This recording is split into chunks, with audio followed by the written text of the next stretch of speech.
Welcome to Wife Cheating Story. I hope you have an enjoyable and relaxing time listening.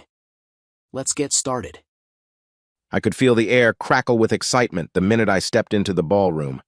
The overhead lights glimmered off crystal chandeliers, scattering bright flecks across the marble floor. Tonight was Helen's big moment, a prestigious awards banquet held in her honor for completing her medical residency at record speed. She had spent months preparing, sacrificing sleep and sanity to climb every rung, and I had spent years financing that climb, believing I was fueling our future. I shifted uncomfortably in the fitted blazer I'd saved for special occasions. The applause from the stage resonated through the room, rolling over me in waves. At first, I couldn't see Helen, only a cluster of camera flashes near the podium. Reporters pressed in, and a crisp voice on the microphone announced, "Dr. Helen Cole, everyone, the evening's shining star." A spark of pride flared in my chest. I'd pictured this scene 1,000 times, Helen, triumphant in a white dress, me at her side, sharing the glow of her success. She'd asked me to arrive a bit later, claiming she was busy with final preparations. So I'd waited outside in the corridor, polishing my shoes on the back of my pant leg until the moment felt right. As I wove through the crowd, I tried to catch glimpses of her. The place brimmed with affluent guests, men in tailored suits and women draped in designer gowns. My own reflection in the mirrored wall flashed by, short dark hair neatly combed, tie knotted with only a tiny twist. I'd done my best to look confident in a room where I was sure I didn't belong. Finally, I spotted Helen on the stage. She radiated confidence with her hair swept up and her lips curled in a luminous smile. A slender microphone was in her hand, and she was thanking the program's directors, mentors, and hospital staff. My heart swelled, a lump rising in my throat. This was it, the culmination of long nights, heavy credit card bills, endless double shifts at the auto shop. She cleared her throat, eyes scanning the crowd. "I couldn't have done this without someone by my side," she said, voice quivering with emotion. My breath caught. This was the part where she'd call me up, right? Finally, a moment of validation. "Please welcome to the stage." A name filled the speakers. Marcus Elwood, my true partner. Shock suffocated me. I had no chance to breathe before the applause erupted, and a tall man in a bespoke suit ascended the steps to join her. My vision blurred. I forgot how to blink for a moment. The edges of the crowd seemed to darken, as if the spotlight collapsed around my feet. Partner? My pulse thundered in my ears. In that instant, I felt completely invisible. A wave of camera flashes drowned out my confusion, capturing Helen leaning in toward Marcus. She placed a hand on his shoulder, smiling at him the way she used to smile at me. I stood frozen, parted lips refusing to form words. People around me, those who recognized me as Helen's husband, shifted uncomfortably or stared wide-eyed. Whispers crackled through the group nearest me. My face burned. Marcus spoke briefly, praising Helen for her brilliance and dedication. His voice was smooth, practiced. "Her success is well-deserved," he declared, resting a hand on her waist. The intimacy twisted my stomach like a wrench. Helen then thanked everyone again, ignoring the ripple of confusion that spread through the room. She never mentioned me, not once. The moment the microphone clicked off, the audience broke into conversation. A few individuals I vaguely recognized from earlier hospital fundraisers gave me sympathetic glances. Others pretended not to see me at all. I couldn't stand there any longer, so I wove back through the throng, my shoulders tense. The cloying smell of champagne and perfume made me feel faint. I was desperate for air, for space away from these gazes that seemed to dissect my humiliation. By the time I found the exit, my hands were shaking. My phone buzzed in my pocket. A text from my friend Colton Reese, one of the few who knew how much I'd poured into Helen's career. "Hey man, heard about the big night. Where are you? You good?" I didn't reply. My heart hammered like I'd sprinted a mile, and I needed a moment to figure out what had just happened. Shoving the heavy glass door open, I escaped onto the front steps of the banquet hall. A gust of cool spring wind slapped my face. It did little to soothe the red-hot fury building inside me. I looked back through the doors. Inside that glowing room, Helen was probably still smiling, standing close to Marcus, his new trophy. Or maybe she was the trophy. I wasn't sure which. A wave of nausea churned in my gut. but it was overshadowed by raw anger. Everything I'd done these past years had been for her. Pawned my prized guitar to cover her board exams, spent countless nights tuning up strangers' cars just to meet her tuition bills. I'd believed so fiercely that once she achieved her dreams, ours would begin. Now, all I felt was betrayal scalding my veins. I gripped the metal railing, breath ragged. Cars swished down the street, headlights cutting through the evening gloom, but I barely noticed. My mind flashed with images of her studying late at night, me bringing her coffee, rubbing her shoulders, telling her she could do it, telling her how proud I was. And here I stood, alone, replaced by a man whose name I'd never heard until a minute ago. The bright marquee of the banquet hall behind me felt like a cruel joke. I inhaled sharply, forcing my heart to slow. A swirl of determination rose through the betrayal. I wasn't sure how, but I knew this. I wouldn't stay silent. With one last glance at the glittering facade where my wife was celebrating a new life that didn't include me, I walked away into the night, fists clenched, shock turning steadily into anger and something else. A spark that told me I'd find a way to right this wrong. The drive back to my cramped studio apartment blurred into a hazy recollection of neon lights and my own tumultuous thoughts. By the time I arrived, I was numb with exhaustion and heartbreak. My mind replayed that scene at the banquet, each flash of a camera, each forced smile that wasn't for me. I sank onto my worn-out couch, tossing my blazer carelessly aside. As I stared at the ceiling, she lingered in every corner of my memory. Helen and I met 7 years ago, in a rickety diner where she worked part-time as a waitress. She wore cheap sneakers and an apron stained with coffee, yet she held herself like she was already meant for something greater. I was just a mechanic at the time, doing my usual midday run for a burger and fries. When I ordered, she flashed me a tired but genuine smile. "Coming right up," she'd said, scribbling on her notepad. There was a hungry sparkle in her eyes, like she was waiting for her life to change. Something about that look drew me in. Over the weeks, I found excuses to eat there more often. Gradually, we struck up real conversations. She told me about her dream of becoming a top physician, how she was studying for the MCAT in the early mornings before her shift. I mentioned my job in an auto garage, how I took pride in making broken things run again. We laughed about how, in our own ways, we both liked fixing problems. It wasn't long before we were spending evenings together. She'd bring over her thick textbooks to my tiny place, flipping through chapters on anatomy while I learned to cook basic pasta dishes. Her ambition lit a fire in me. If she believed in herself that much, I wanted to be the one who supported her dreams. Soon, Helen got accepted into a respected med school program. The tuition fees looked astronomical, but I told her we'd figure it out. I picked up extra shifts, doing side jobs for folks around the neighborhood, installing car audio systems, changing spark plugs, anything that paid. She studied nonstop. We'd fall asleep on the couch, my arms around her waist, convinced that as long as we had love, everything else would fall into place. The first real red flag flickered a year into our marriage. We were invited to a small party at one of her new med school friends' apartments. Everyone there seemed so polished, like future surgeons with carefully curated haircuts and refined accents. I felt out of place, casually dressed in jeans, stained with motor oil.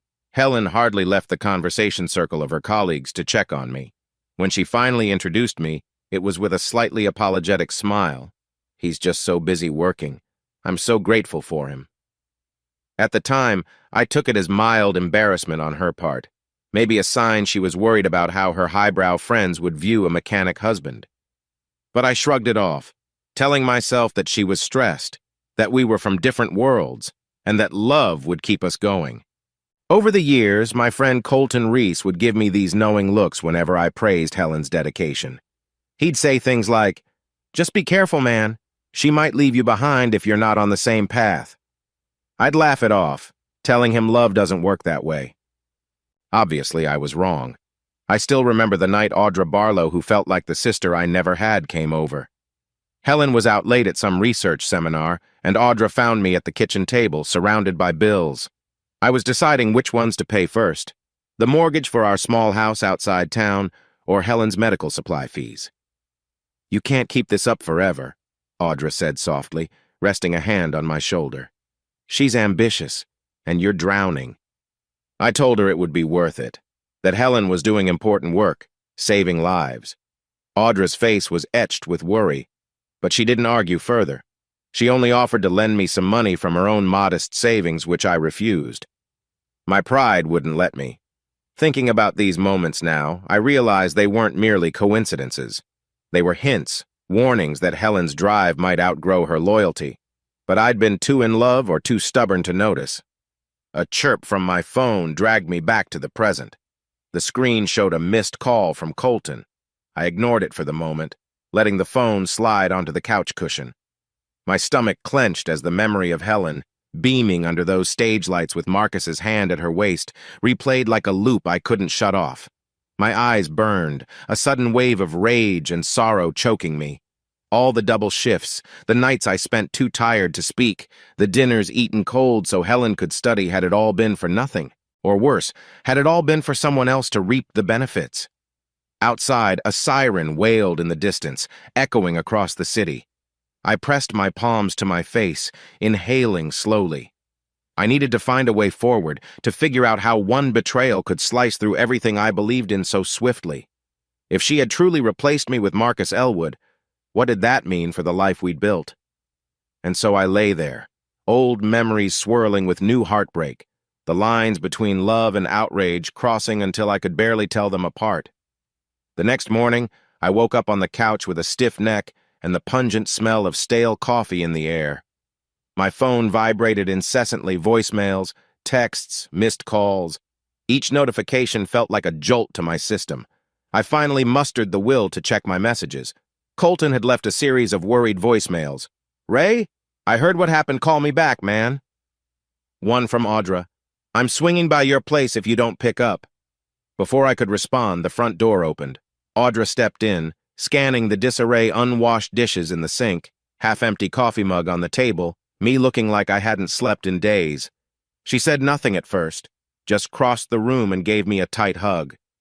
"I saw a video clip posted online," she said quietly, pulling back to study my face. "Helen introducing Marcus as her partner in front of all those people. Are you okay?" I forced a shrug, though my throat felt tight. "Does it look like I'm okay?" Audra's eyes softened, and she shot me a sympathetic half-smile. "This is humiliating, yes, but you know you can't just hole up here forever." Her mention of the word humiliating sent a wave of fresh anger through me. "I'm not hiding," I muttered, though it sure felt like I was. "Right," she said, glancing at the scattered paperwork on the kitchen counter. "So what's your plan?" I wished I had a clear answer. Instead, I remembered the swirl of gossip at the banquet, the pointed looks I'd gotten when Helen introduced that man. "Right now, I need to talk to Helen," I said. "I deserve an explanation." Audra nodded, ushering me toward the door. "Then let's go. I'll drive." We arrived at the modest suburban house Helen and I had shared, though I realized with a jolt that it felt less like home and more like a shell of something that used to be. The moment I walked in, the silence pressed down on me. The living room was immaculate, everything in place except for stacks of medical textbooks on the coffee table. Helen appeared at the top of the stairs in a crisp blouse and slacks, her hair pulled back in a tight ponytail. If she was shocked to see me, she didn't show it. She exhaled through flared nostrils, eyes narrowing. "Reynard," she said calmly, descending the stairs. "I thought you'd be away." "Away!" I barked, my voice echoing in the eerily spotless living room. "Helen, you humiliated me last night, publicly, and you haven't even bothered to come home to talk?" Helen folded her arms. "It wasn't supposed to come out like that." "Oh, so you intended to slip it in more gently?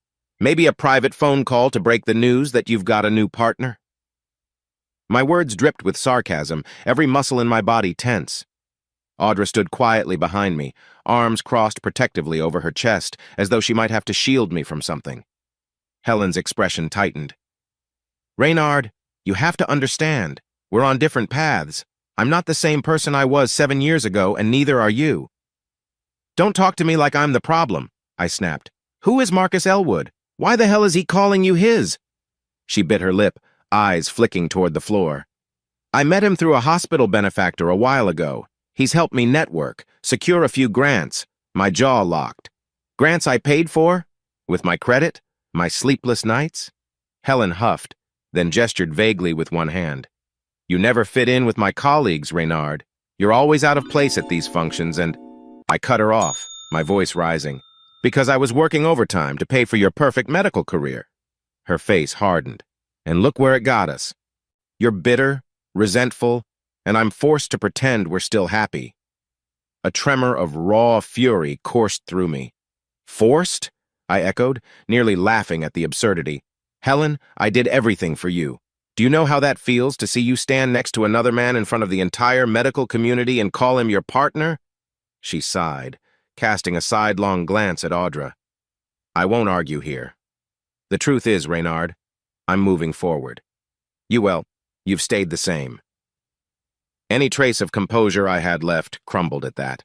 My hands clenched into fists. Fine, I said, my voice now cold as stone.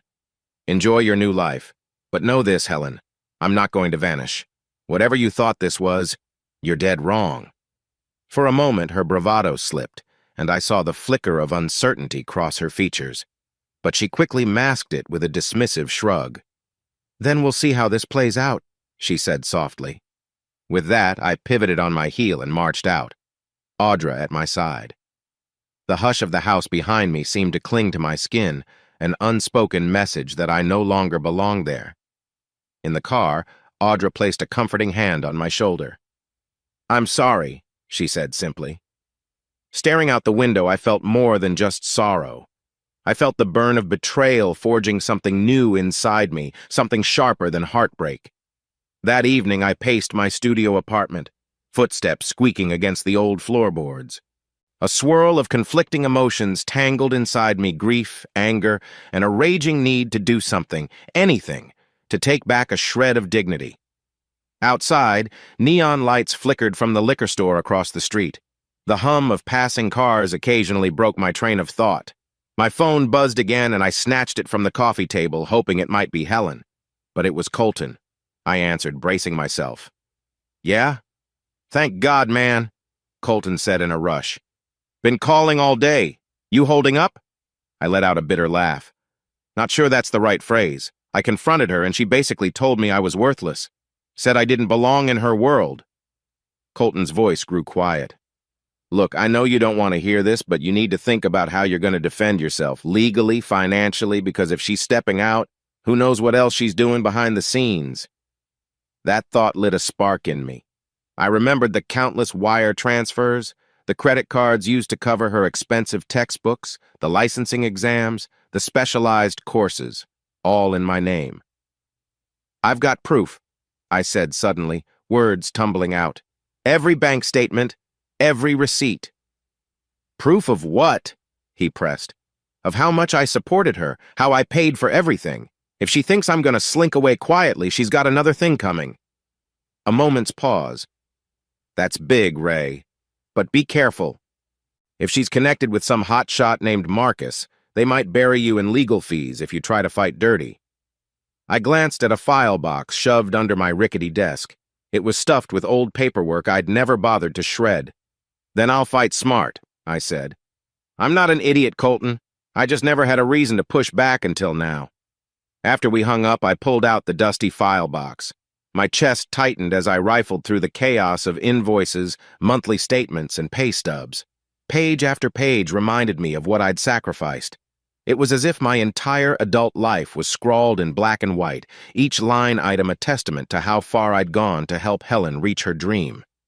Somewhere near the bottom of the stack, I found an unassuming manila envelope. Inside was a financial breakdown of the private loans we'd taken out under my name loans that had ironically freed Helen to quit her part-time jobs and focus on her studies. My signature was everywhere. Hers was noticeably absent. A dull ache spread through my chest, but beneath it flickered a grim satisfaction. She might have the social clout now, but I had the paper trail. The next day, I forced myself into routine. I went to my shift at the auto repair shop. The smell of engine oil and brake fluid calmed me, oddly enough. It was a familiar world where problems could be fixed with the right tools, the right knowledge. A coworker, a gruff older guy named Pete, noticed I was unusually quiet. "You look like a man with a grudge," he remarked, tightening a lug nut on a customer's wheel. I gave a noncommittal shrug. "Something like that?"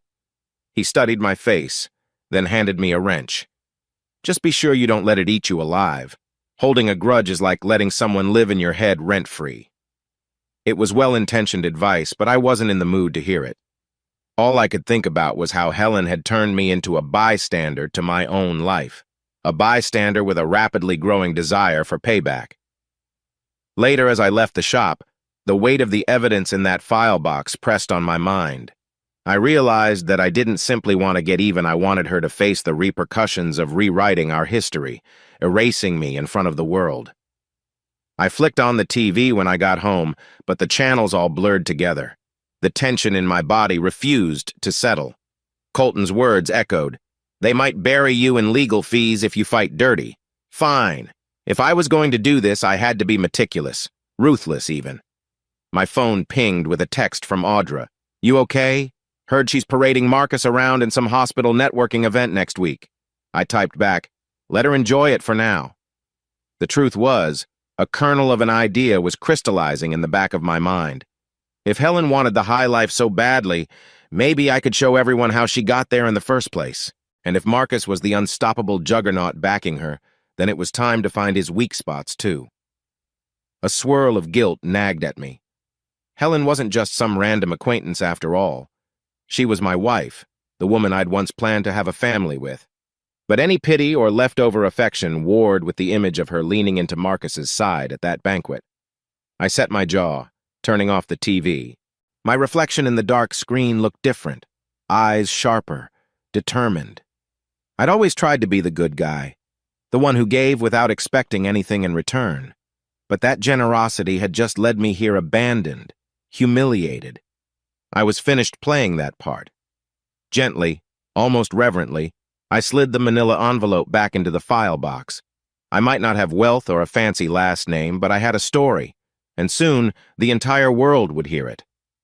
A thin drizzle painted the early morning streets as I parked my battered pickup truck behind my apartment.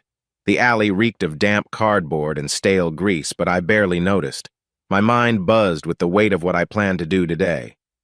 I slid out of the driver's seat and opened the passenger door, hauling out a worn cardboard box marked with black ink, financial records.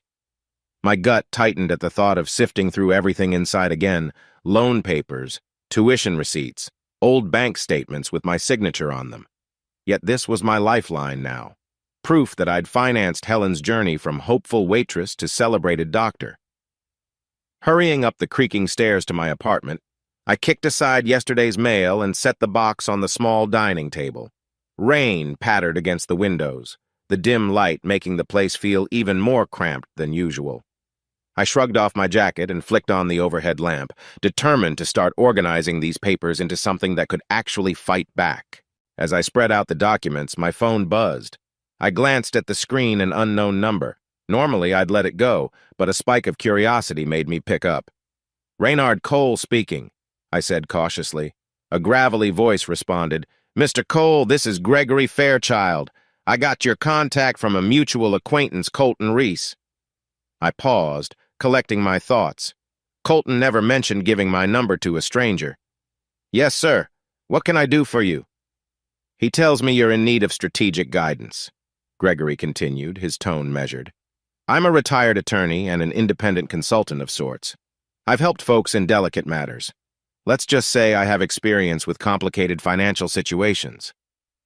My pulse quickened. "You heard about Helen, I'm guessing?" A polite sigh carried through the line. "I did, and I understand you have evidence that might confirm she's been, how do I put this, professionally and personally dishonest?" I glanced at the messy array of receipts and statements. "I have a lot of documentation, yes. Not sure how to use it effectively without sinking my own ship." Gregory's voice held a subtle warmth. "Then let's discuss it, my friend. Meet me at Beacon Coffee on Grant Street, noon tomorrow.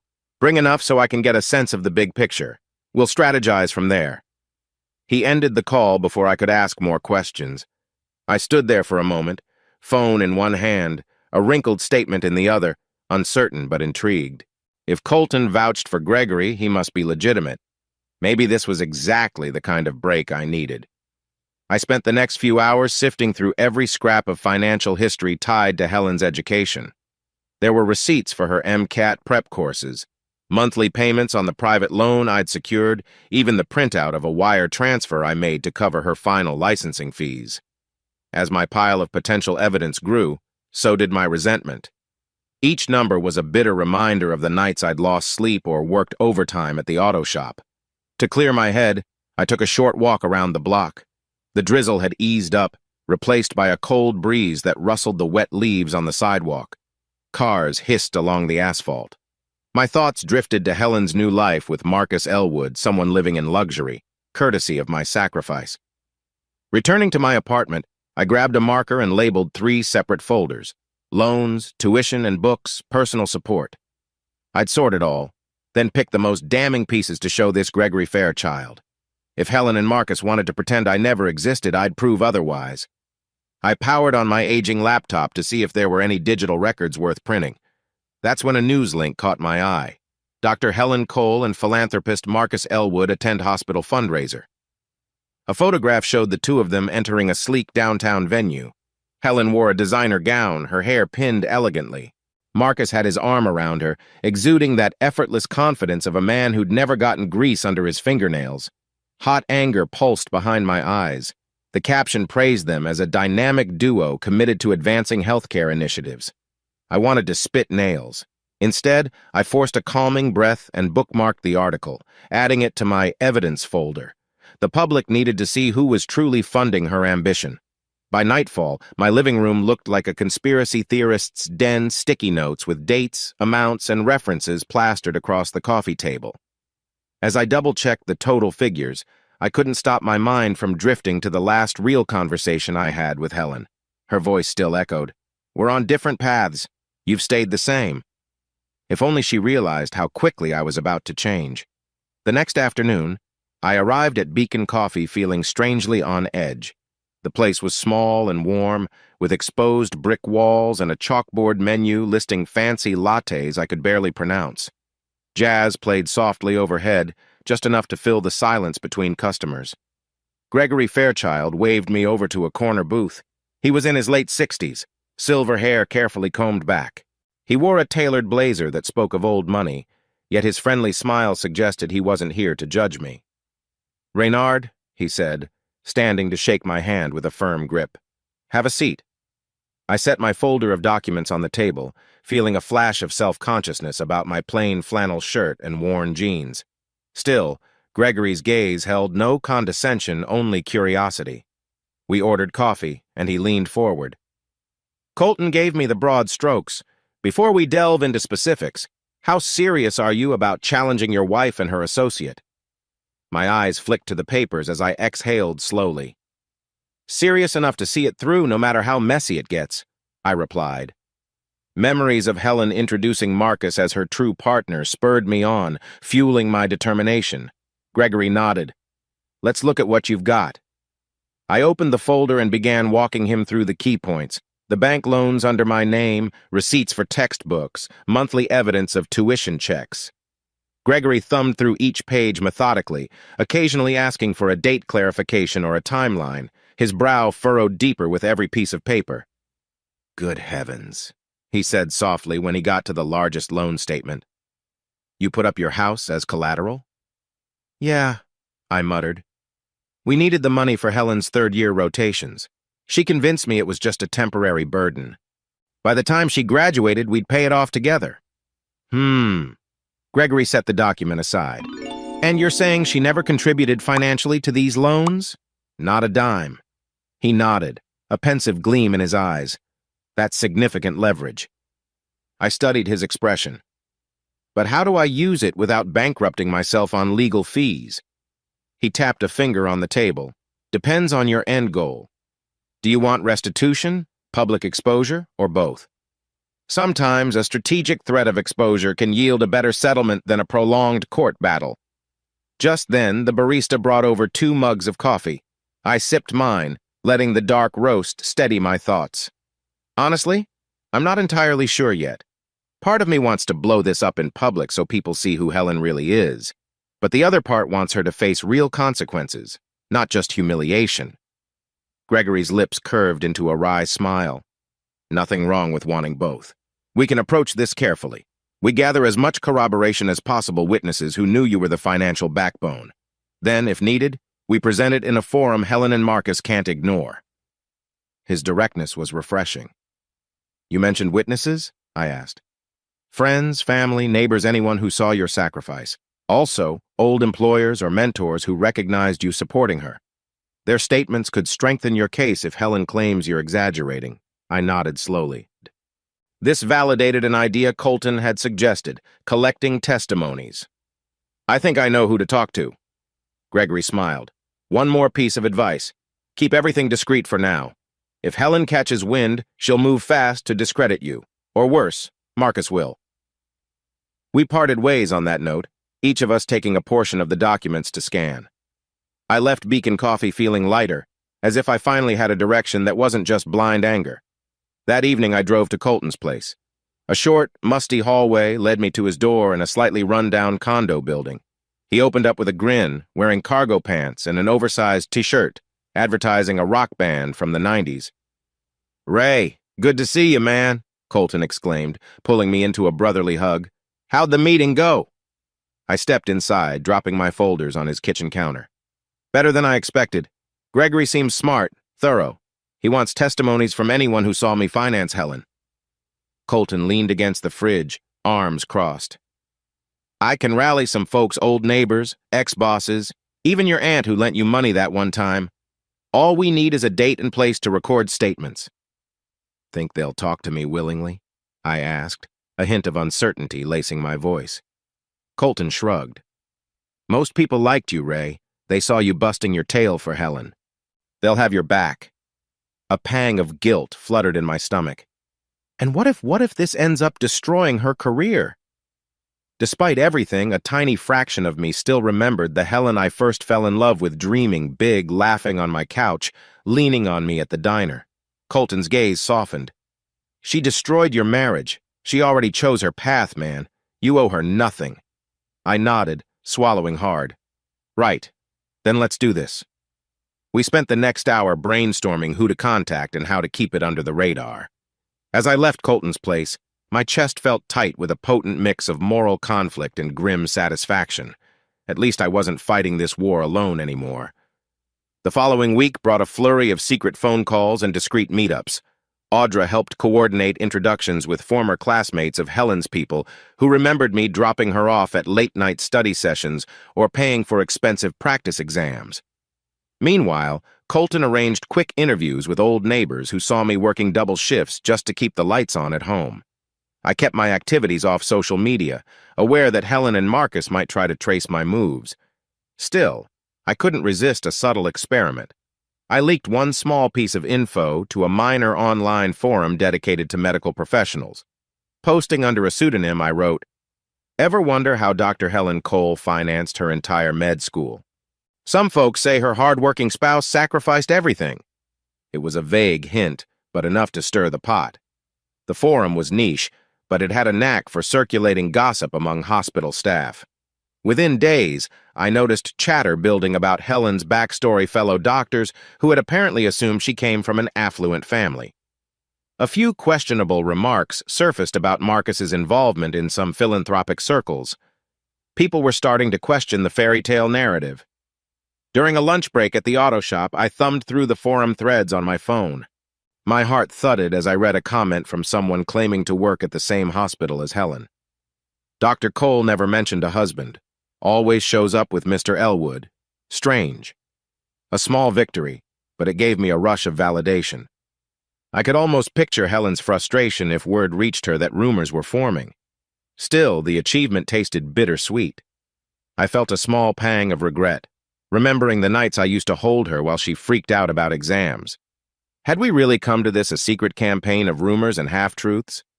My introspection was cut short when the shop supervisor shouted my name. "Reynard, customer waiting on a tire rotation." I pocketed my phone and returned to the gritty reality of lug nuts and hydraulic lifts. The rhythmic clank of metal against metal steadied my nerves, reminding me that no matter how complicated my personal life became, I could still fix a car. Sometimes it felt like the only thing I could fix. Later that evening, I got a call from Audra. I put her on speakerphone as I rummaged through the fridge for leftover takeout. "Ray," she said in an urgent whisper, "Helen just addressed some rumor in a group chat, something about her finances in med school. She's basically painting you as a minimal contributor. She told them it was mostly scholarships." I slammed the fridge door shut, anger slicing through me. Minimal contributor? I was the scholarship, I fumed. "Where is she?" "She's at some hospital fundraiser downtown," Audra replied. "Also, I hate to mention this, but I saw a new social media post of her and Marcus, all lovey-dovey about building a brighter future for the underserved. They're acting like a power couple." The mental image tightened my jaw. "Let them enjoy the spotlight for now," I muttered. "They won't be able to spin it forever." Still, that night I tossed and turned, guilt and fury wrestling in my chest. It hurt to see her brazenly disregard the truth, but every denial she made only spurred me to push harder. A day later, I stumbled upon an interview Helen had given to a local health podcast. "I've been privileged," she said in a polished tone, "to receive valuable grants and scholarships that fueled my career, and Marcus Elwood has been instrumental in connecting me with top-tier medical initiatives." My hands curled into fists at her polished lies. She'd effectively written me out of the story, as if I were a footnote she barely remembered. I fired off a text to Colton. "She's doubling down. We need bigger moves." He replied almost instantly, "On it, man. Let's meet tomorrow." That evening, Gregory Fairchild called. "Any change in your stance, Reynard? It seems Helen is denying your role altogether." I gritted my teeth. "That just means we go bigger. I'm tired of being invisible." Gregory's measured voice came through calmly. "Then you must steel yourself. The next steps might shake Helen's world, but they'll shake yours too." I let that warning sink in before hanging up. My stomach churned. I wasn't naive. I knew exposing her could lead to messy headlines, personal attacks, maybe even legal threats. But I couldn't live under the weight of her lies any longer. Friday night found me donning a clean dress shirt and black slacks, trying hard to blend into a crowd that was worlds away from my usual scene. An upscale lounge in the heart of the city played host to a medical networking event, just the kind of place Marcus and Helen would frequent. I'd heard about it through Gregory, who suggested I discreetly observe how they operated in public. The lounge teemed with chatter and clinking glasses. Soft golden lights illuminated plush velvet chairs, and waiters glided between well-dressed patrons, offering canapes on silver trays. I slipped onto a stool near the back, nursing a soda I hardly tasted. Sure enough, Marcus Elwood arrived with effortless poise, wearing a tailored navy suit and a watch that probably cost more than my truck. Helen stood at his side, a vision in a sleek black cocktail dress, her hair swept up elegantly. Together they looked like a magazine spread. Swallowing down a wave of bitterness, I studied them from a distance. Marcus's body language screamed confidence. He guided Helen around the room with a hand lightly on her back, greeting other doctors and potential donors like they were old friends. Laughter and smiles all around. I eavesdropped as he introduced Helen to a gray-haired man in a crisp tuxedo. "She's a rising star in her field, and we're excited to bring her expertise to some of our philanthropic initiatives." Helen flashed that perfect grin I once adored. "I'm grateful for Marcus's support. It's nice to have a partner who believes in my vision." Partner. The word had never felt so sour. My grip tightened around my glass. Across the lounge I spotted Audra pretending to mingle near the buffet. We'd agreed she'd be my backup in case anything went south. She caught my eye and gave a subtle nod as if to say, "Stay calm." A waiter brushed past, and I seized the moment to drift closer. Clusters of small talk buzzed around me, scraps of conversation about recent medical breakthroughs and upcoming charity galas. I waited for an opening, adrenaline surging. Eventually, Helen and Marcus moved to a quieter corner, near a row of tall windows overlooking the city lights. Marcus's face had that controlled arrogance, his jaw set as though the entire room existed for his benefit. He handed Helen a flute of champagne, leaning in to speak softly. I couldn't catch the words, but I saw her expression shift something between frustration and nervousness. Out of nowhere, Marcus lifted his gaze, scanning the room. My heartbeat lurched. In an instant, his eyes locked onto mine. For half a second, I saw confusion flicker across his face, then recognition. Helen followed his line of sight, and our stares collided. The blood rushed in my ears. My mind screamed at me to break away, but I couldn't. Helen's complexion paled, her lips parting in silent shock. She took a half-step backward, nearly bumping into a passing guest. Marcus raised an eyebrow, lips pursed in disdain. Beside him, Helen swallowed hard, regaining composure enough to whisper something to Marcus. His expression hardened. Slowly, he slipped an arm around her waist, a clear display of ownership or perhaps intimidation. At least that's how it felt from across the room. Time slowed to a crawl. The background chatter faded, leaving only the thud of my pulse. I let my gaze linger, refusing to be the first to look away. If they thought I'd fade into the background, they were wrong. At last, Helen turned her face away, discreetly steering Marcus toward the lounge's VIP section. I exhaled the breath I'd been holding. My legs wobbled, but I forced myself to stand taller. Whatever fear or guilt gnawed at me was dwarfed by the sight of her leaning into Marcus as if I'd never existed. Audra sidled up behind me, her whisper taut with concern. "They saw you. Are you okay?" I gave a stiff nod. "I'm fine. Let them know I'm here. Let them wonder. It's time they realized I won't just disappear." Before anything escalated, I decided to leave. Our mission was accomplished. We'd come to observe, to measure Marcus's influence firsthand, and to show we weren't intimidated. As I slipped out into the crisp night air, I felt my heart hammering, adrenaline coursing through my veins. The image of Helen's startled face burned in my mind. She knew now. She knew I was closer than she thought, and that I wasn't backing down. With every step away from that gilded lounge, the tension coiled tighter in my gut. But along with that tension came a fierce determination. My moment of confrontation was approaching whether they wanted it or not. And in that moment, as I turned the corner onto a dark, empty street, I almost smiled. Because even fear felt better than powerlessness. A brisk autumn wind rattled the windows of my apartment as I pored over the contents of a new manila folder Gregory Fairchild had handed me just hours earlier. The folder contained refined versions of the evidence we'd been compiling: receipts, testimonies, even a short timeline of Helen's rise from struggling med student to highly lauded doctor. My living room lights flickered, causing the scattered pages to cast dancing shadows across the walls.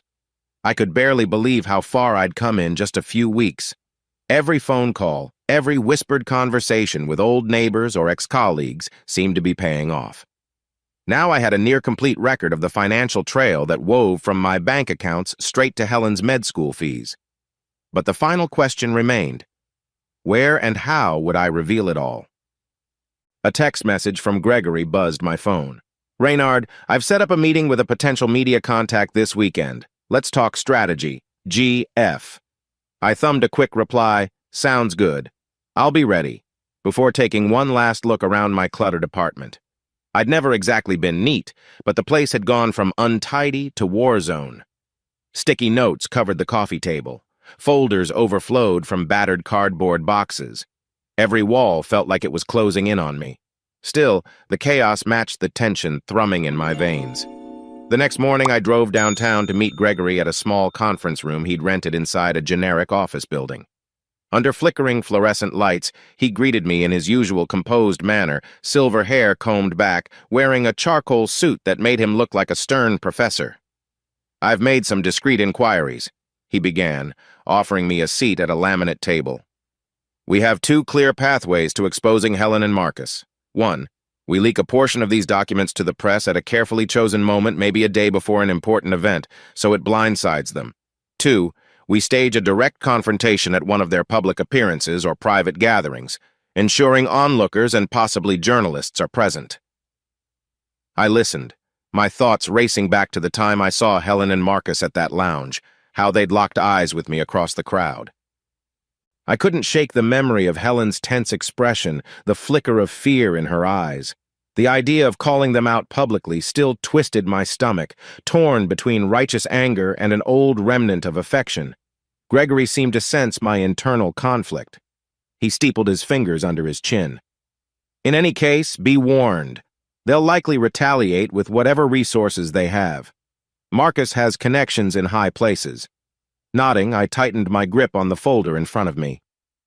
I'm ready. Or at least I'm determined. I can't keep letting them rewrite the facts.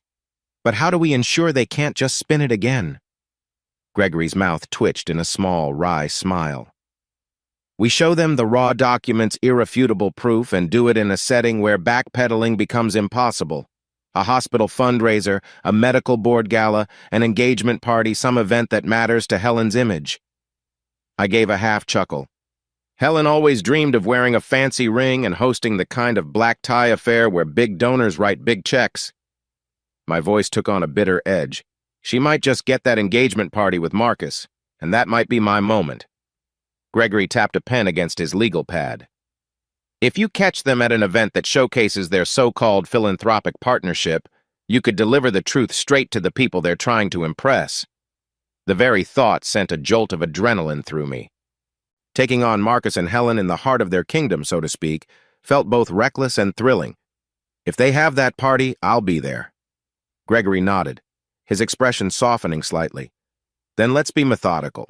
Organize your receipts, your personal statements, the witness testimonies. Keep them safe, and be prepared to face heavy blowback whether it's legal threats or more personal attacks. A chill crawled up my spine. The word blowback weighed on me. I'd already felt the beginnings of it. Helen had tried to downplay my contributions, and Marcus had glared daggers at me from across that lounge. I wondered what else they might do if cornered. Just as we were wrapping up, Gregory handed me a small USB drive. Backup copies of everything, encrypted, he said. One thing I've learned in my career, always have an ace in the hole. I slipped it into my pocket, feeling more certain than ever that I was stepping onto a battlefield. The difference was, this time, I had an experienced general at my side and an arsenal of evidence to aim at the heart of Helen's facade. By the time I left Gregory's makeshift office, dusk had settled over the city, painting the streets in an orange glow. I swung by a diner on my way home, grabbing a quick bite. There, I overheard a group of nurses chatting about a rumor that Dr. Helen Cole might soon announce her engagement to that wealthy patron. My heart thudded in my chest. I wondered if word of their upcoming engagement party would be my perfect stage. But as I stepped back onto the sidewalk, my phone vibrated with a call from Audra. My friend's voice quivered on the line. "Reynard, I think they're targeting me now." My stomach knotted. "What happened?" She took a shaky breath. "I manage a small events company, right? Well, I just got an abrupt cancellation for a big corporate contract. Claimed they found negative character references about me. It's nonsense, but it came out of nowhere." The underside of my jaw tightened with anger. "You think it's Marcus's people?" "Who else?" Audra spat. "I've never had a complaint from these clients before. Suddenly they say they can't trust me. I'm sure it's retaliation for helping you gather evidence." Guilt flared up in my gut.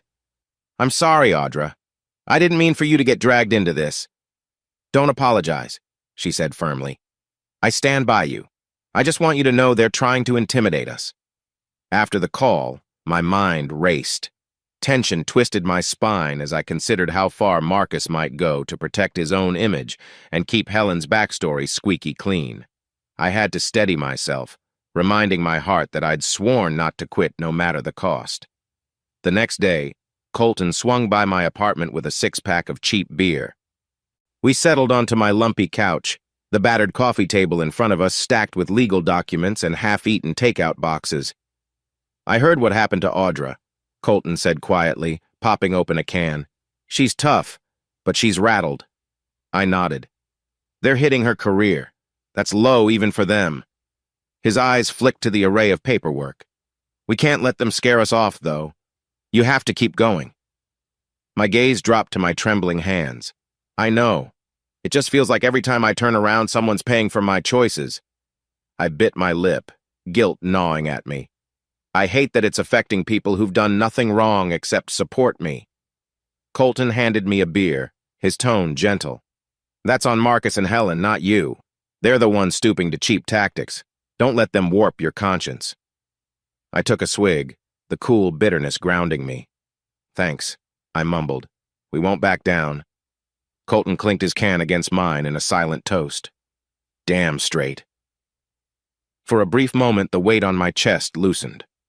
But late that night, as I tried to sleep, the images of Audra's shaky voice and Gregory's cautionary words looped through my mind.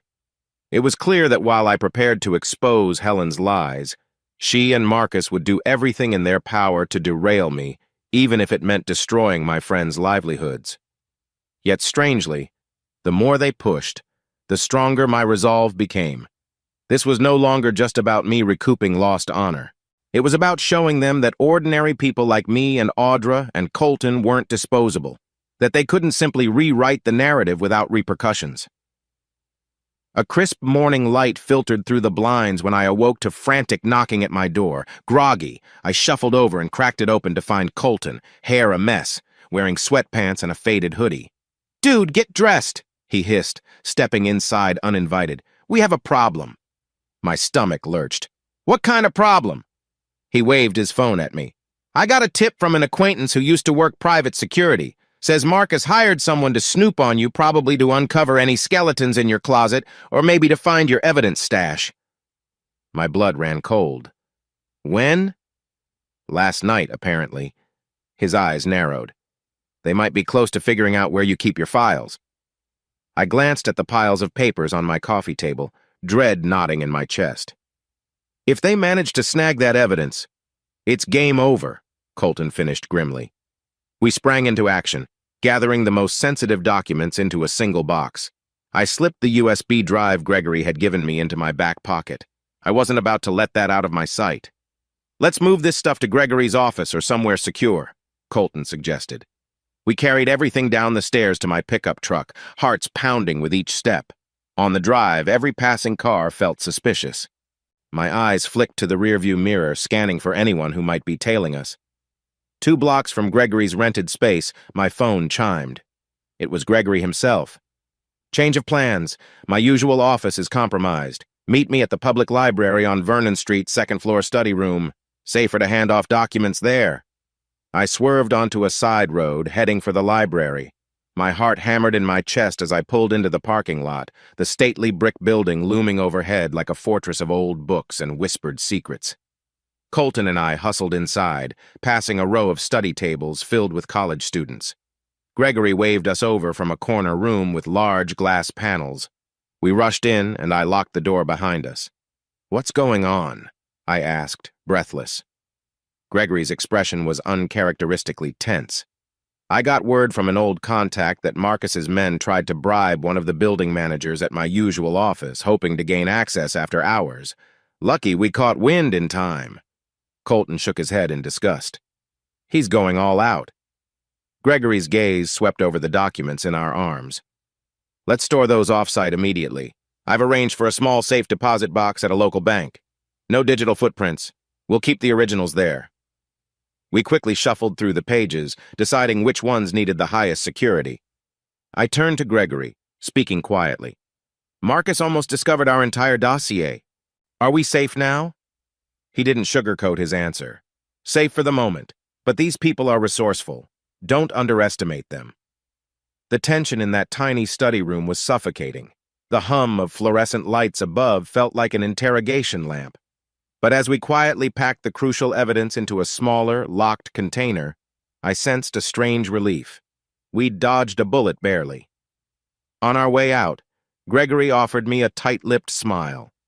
"You've shown them a glimpse of your strategy, Reynard. They're scared enough to play dirty." I nodded, my mind replaying the close call. They wanted to corner me, maybe bribe or blackmail me. Now they know I won't back down. Gregory patted my shoulder. "Keep your nerves steady. We're in the final stretch." Stepping back into the crisp air, I couldn't shake the thought that this confrontation was spiraling into territory I never imagined. Before Helen's betrayal, I was just a mechanic scraping by. Now I was outmaneuvering private investigators and storing evidence in secret deposit boxes. It felt surreal and dangerously real at the same time. I stood on my apartment balcony late that evening, gazing out at the city skyline tinted purple by the setting sun. The hum of traffic rose from the streets below, merging with the swirl of emotions knotted in my chest. Soon, I'd have to make my move unveil the entire story for the world to see. My phone buzzed just then, and I answered without checking the caller ID. Helen's voice spilled through the speaker. I froze, my heart jolting. "Reynard, you there?" Her tone was guarded, neither confrontational nor warm. "Why are you calling me?" I asked, forcing an even tone. She exhaled, the sound crackling softly. "We need to talk. It can't go on like this." My throat clenched. "I'm not the one who started all this, Helen." Silence thickened between us like a dense fog. Finally, she murmured, "Look, Marcus and I just want to resolve things quietly. There's no need to drag our personal issues into the public eye." My anger spiked, but I kept a tight rein on it. "Too late. You made it public the day you introduced him as your true partner in front of everyone." Her voice wavered slightly. "We got carried away, but this will ruin everything if you go through with your threats." "Threats?" I echoed, letting out a humorless laugh. "That's rich, coming from the people who tried to sabotage Audra's job." Helen stumbled over her words. I have no idea about that. Listen, let's meet. Talk face to face like adults." A storm of conflicting feelings churned inside me, memories of the woman I once loved, battling with the image of her leaning into Marcus's arms. "Fine," I said at last, cold determination in my tone. "Tomorrow at noon, Crescent Park, public place, wide open." She agreed, and the call ended, leaving me rattled. I'd spent weeks building a plan to confront Helen on my own terms, but maybe this conversation would reveal something, either a final attempt at damage control or a genuine apology. My gut told me it was the former. I turned back into my living room, rummaging through the organized chaos on my table. I needed to secure my vantage point. Even if I listened to Helen's pleas, I wouldn't be blindsided again. My gaze flicked over the receipts, witness statements, and encrypted USB. The puzzle pieces were all in place. A swirling wave of nostalgia hit me how different life had been just a year ago. Instead of scanning interest rates on private loans, I'd be brainstorming a surprise anniversary gift for Helen. Instead of sneaking around with hidden documents, I'd be on the couch cheering her on as she studied. Now here I was, one day away from a clandestine meeting in the park, each of us with secrets in our pockets. That night I could barely sleep. My dreams became a disjointed montage. Helen in her med school scrubs, me working under the hood of a car, Marcus lurking in the shadows. My pulse pounded when I jolted awake in the early dawn, covered in a light sheen of sweat. Just after sunrise, I found myself flipping through old photos on my phone, pictures of happier times, road trips, celebrations. Every smile felt like a knife twisting deeper, reminding me how thoroughly things had unraveled. But I steeled myself, snapped my phone shut, and got dressed. As noon approached, I grabbed the evidence-laden USB and tucked it safely in my wallet. Then I headed off to Crescent Park, uncertain whether I'd find closure, chaos, or some new twist in Helen's labyrinth of lies. One thing I knew for certain, after today, there'd be no turning back. The countdown to our final showdown had truly begun, and I'd either emerge vindicated or watch my world burn down for a second time. The air buzzed with anticipation as I approached the ornate double doors of the hotel's grand ballroom. Crystal chandeliers glowed through the tall windows, and a valet in a trim black suit whisked my beat-up pickup to the side lot. Part of me wanted to laugh. I looked like I'd come straight from a modest apartment into a world of polished marble floors and gold-accented arches. But tonight, I wouldn't be the out-of-place mechanic. Tonight, I had a purpose. Word on the street, and from a few stealthy phone calls, was that Helen Cole and Marcus Elwood were hosting an engagement party. They'd rented this luxurious space, invited local physicians, donors, and media figures. It was the perfect stage for them to flaunt their philanthropic power couple image, and it was the perfect place for me to prove what they'd done. I straightened my collar in the foyer, inhaling the scent of fresh roses twined along a marble staircase. My heart thudded harder with each passing second. This was it, the moment I'd planned for, the culmination of endless nights sorting bank statements and witness testimonies. My phone vibrated in my jacket pocket, Gregory Fairchild's name flashing on screen. "Reynard, I'm in position," he said tersely once I picked up. "The press is here, quietly scattered among the guests. Are you sure you're ready?" I scanned the elegantly dressed crowd, exhaling a shaky breath. Ready as I'll ever be. I tucked the phone away and strode into the ballroom. The place dazzled with floral centerpieces on round tables, a small orchestra playing near the stage. Soft conversation and laughter rippled through the clusters of guests. Marcus and Helen stood near the front, greeting well-wishers like they were royalty, he in a tailored tuxedo, she in a shimmering silver gown. For a moment, my stomach twisted, seeing her in that dress with a wide smile that once belonged to me. But I swallowed the ache. I caught Gregory's eye from across the room. He stood with a handful of elegantly dressed men and women, likely media or potential witnesses. I offered him a faint nod before focusing on my own approach. The hush fell slowly, like a drawn-out inhale, as people recognized me. A hush that crescendoed into an electric tension when Marcus turned and locked eyes with me. Helen visibly stiffened at my presence. Her grip on Marcus's arm tightened. Their surprise flickered into practiced politeness. "Reynard," she greeted, a brittle smile on her lips. "You came." I schooled my expression into something near cordial.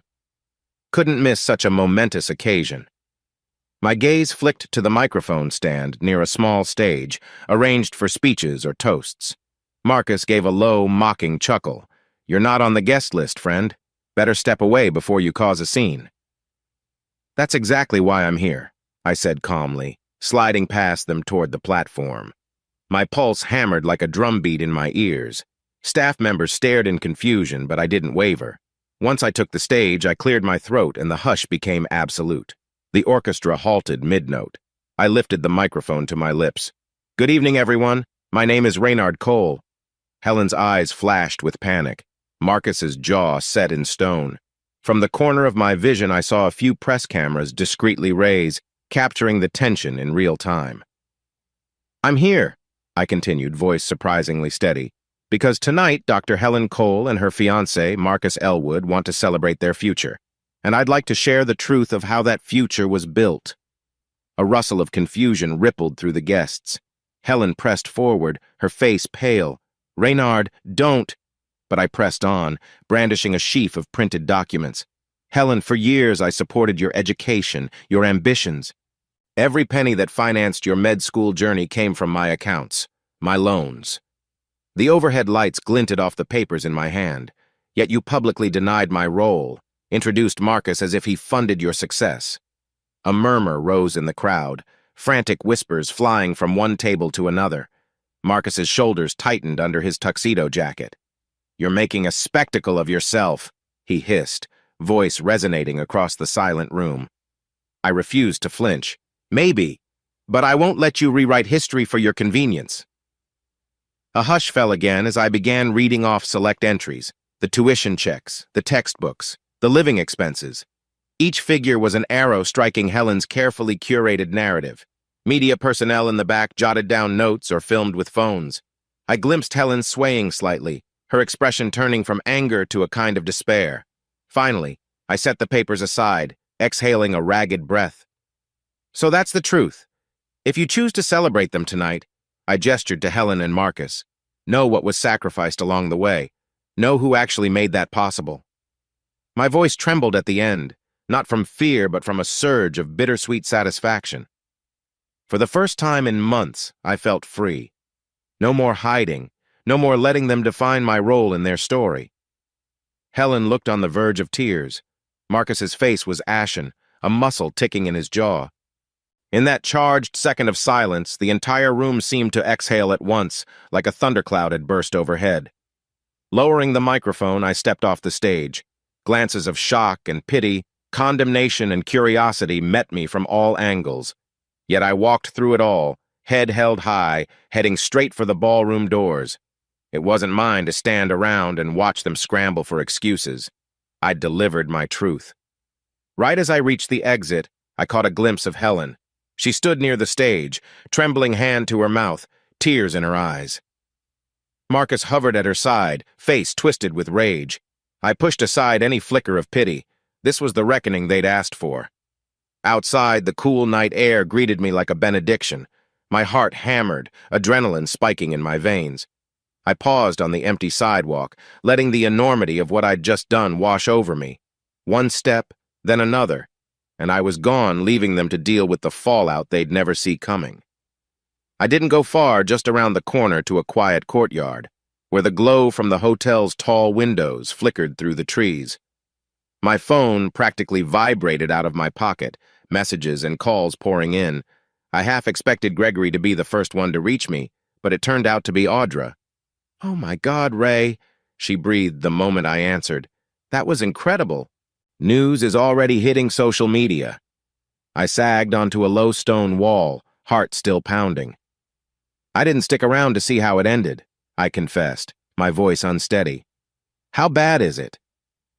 "You gave them a nuke in the middle of their engagement party," Audra replied, half laughing, half sympathetic. "Helen almost collapsed. People are posting videos. Marcus tried to snatch the mic at one point, yelling that you were lying, but the crowd was not buying it." I leaned forward, a swirl of triumph and lingering heartbreak tangling in my chest. "So everyone knows now." "Everyone," Audra confirmed softly. "And from what I hear, some local reporters are calling for interviews. They want your story." I rubbed my forehead, exhaustion rolling in like a slow tide. "I never wanted to be famous or anything. I just couldn't let them keep spinning lies." Audra's tone gentled. "I know. And you did what you had to do." We hung up soon after, and I stared at the starless sky overhead. Inside that ballroom, my entire relationship and its betrayal had just been publicly dissected. I wondered if Helen would try to salvage the moment, or if she'd finally admit the truth. A phone call from Gregory interrupted my thoughts. "Reynard," he greeted. "You okay?" "Yeah," I said, half laughing at the absurd question, "but maybe in shock." He made a thoughtful noise. "It was risky, but you pulled it off. The press saw enough of those documents to know your claims aren't baseless. Marcus and Helen will be scrambling to control the narrative."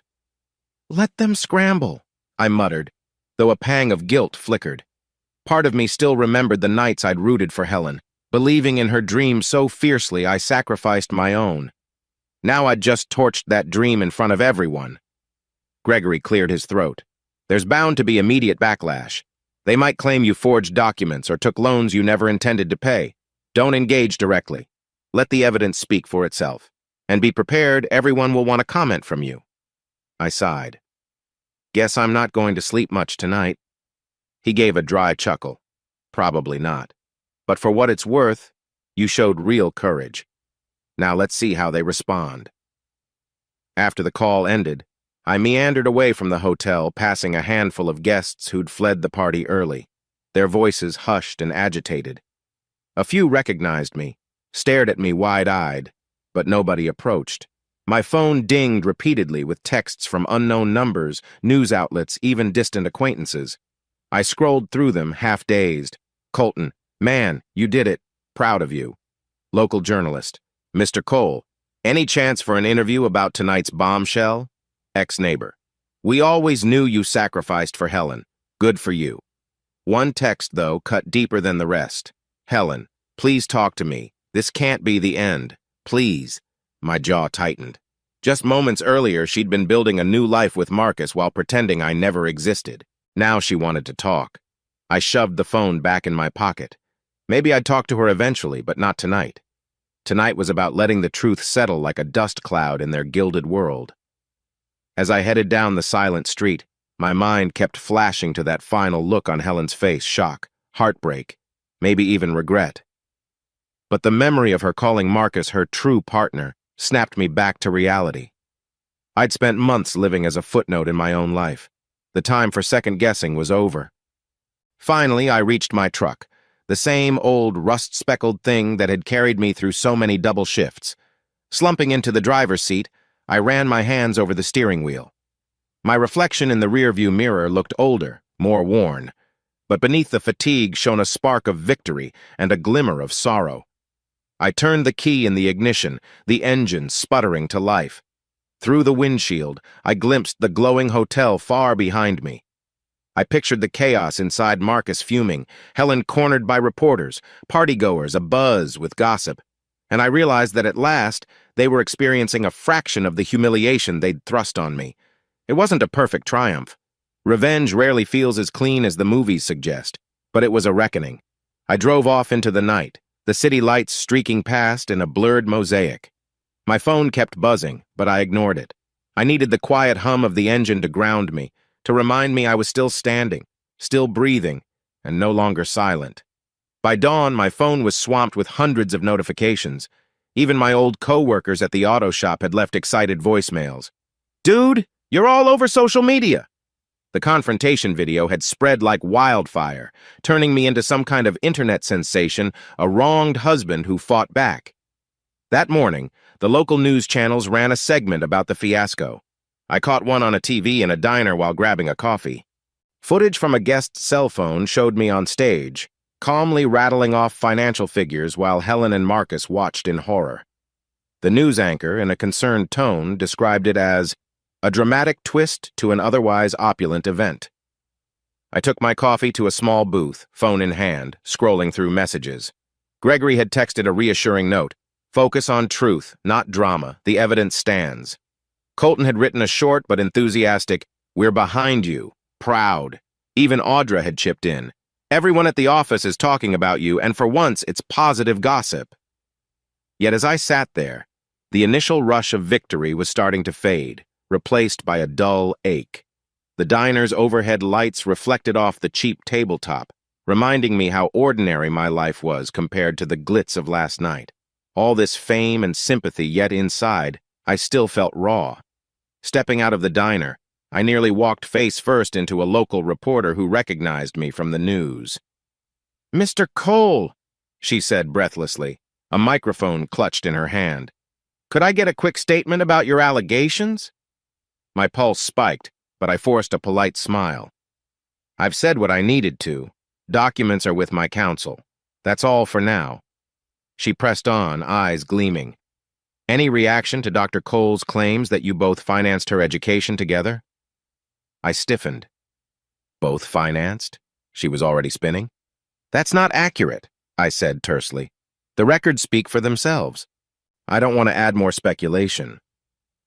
With that, I sidestepped her and got back into my truck. Frustration knotted in my chest. Helen must have gone into damage control, attempting to salvage her reputation by downplaying my contributions yet again. But this time, the world had the receipts literally. Over the next few days, news of the scandal exploded. Online threads dissected every angle, from legal experts discussing breach of contract possibilities to ordinary folks leaving supportive comments like, "Justice for Reynard." Meanwhile, hospital boards and sponsorship deals linked to Helen began to pull away. A rumor surfaced that the new fellowship she'd been eyeing was under review, and that her philanthropic image had been compromised. Marcus, for his part, retreated from social media, with only a terse statement denying any wrongdoing. Rumors hinted that his own investors and family backers were furious, labeling the entire fiasco a public embarrassment. I heard from old acquaintances that he was under intense pressure to end this scandal quickly. I tried to avoid reading too many articles, but curiosity sometimes got the better of me. A tabloid-like piece even labeled me a folk hero, a working-class man who dared to stand up to the elites. It felt surreal, like they were talking about someone else entirely. Yes, I'd wanted to reclaim my dignity, but the public meltdown of Helen's life gave me little joy. It mostly reminded me how messy everything had become. One afternoon, I visited the auto shop where I used to work, searching for some sense of normalcy. Pete, my old supervisor, clapped me on the shoulder the moment I walked in. "Well, if it isn't the man of the hour," I managed a grin. "Hey, Pete. Figured I'd drop by, see how things are." He led me past rows of cars and half-disassembled engines. The smell of grease and motor oil was comforting a world where tasks had clear steps and broken parts could be fixed. "Heard about the big blow-up," Pete said. "You doing okay?" I shrugged, the rumble of pneumatic tools in the background oddly soothing. "Some days are better than others. Didn't expect to become a cautionary tale or an inspiration, depending on who you ask." He nodded thoughtfully, crossing his arms. "Well, life's weird that way. At least you told your truth." That simple statement made me realize how lost I felt. I'd spent so long gearing up for that confrontation, I never truly thought about what would happen afterward, how to handle the emotional whiplash, the interviews, the guilt. Because, yes, I still felt a pang of guilt for being the final blow to Helen's career, even if she'd set it on a collision course herself. By the time I got home that evening, I was drained to the core. Swaths of press still hovered outside my apartment building, though fewer than before. I slipped past them with my hoodie pulled low, ignoring the calls of Mr. Cole, over here. Inside, I sank onto my couch, head in my hands. My phone buzzed Gregory again. "Listen, Reynard," he said. "I've been fielding some of the more insistent reporters. They all want an exclusive interview. It's your call." I pinched the bridge of my nose. "I'm not sure I have more to say. The documents are out there. The story is told." "Just be prepared," he said gently. "Not every question will be polite. Some might dig into your finances, your personal life. It's the cost of stepping into the spotlight." A wave of fatigue swept over me. "I'll think about it, Gregory. Right now, I just need some quiet." "Understood," he said softly. "If you change your mind or need me, I'm here." I ended the call and set my phone aside. Tonight, I didn't want to talk or plan or fight. I wanted to exist in the silence, to process the heartbreak that still throbbed whenever I remembered a time when Helen's smile lit up my small apartment. Before I lost her to ambition and discovered a well of anger in myself I never knew existed. Leaning back on the threadbare cushions, I closed my eyes, letting the swirling media frenzy fade into the background. This was the aftermath. I'd become a symbol for some, a villain for others, and somewhere in between, I was just a tired man grappling with the shards of what used to be love. A few days passed in a blur of phone calls, camera flashes, and the endless churn of online discourse. It felt as though the entire city was dissecting my life, Helen's life, and the train wreck that was our relationship. In those days, I rarely left my apartment, venturing out only to buy groceries or meet with Gregory for legal check-ins. Every time I stepped outside, I felt the eyes of strangers on me. One afternoon, just as I thought the storm might be calming, the doorman of my building buzzed my apartment. "Mr. Cole, you have a visitor, someone named Helen Cole." My chest tightened. Part of me wanted to say, "No, send her away," but some stubborn, curious part refused to let go. "Let her up," I said quietly.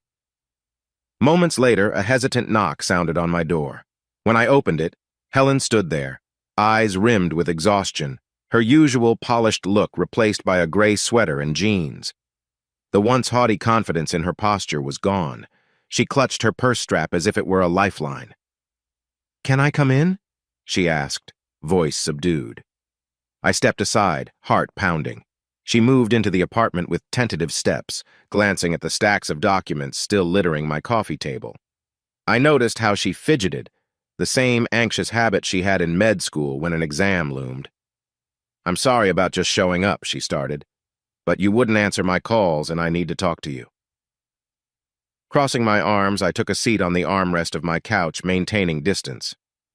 "Helen, after what happened, I'm not sure there's much left to say."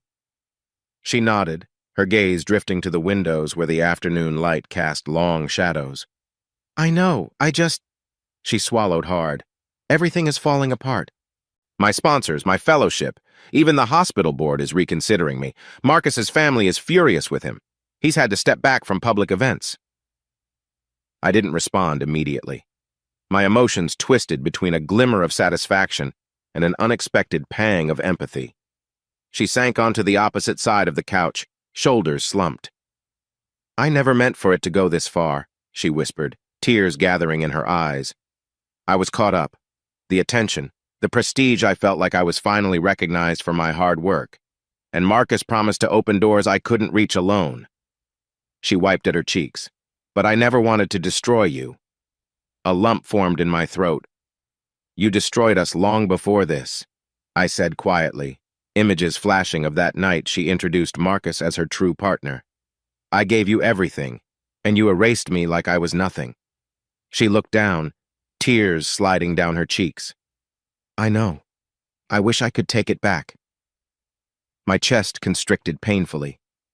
"Are you here for forgiveness, or just damage control?" Helen flinched at my bluntness. "It's not that simple," she murmured.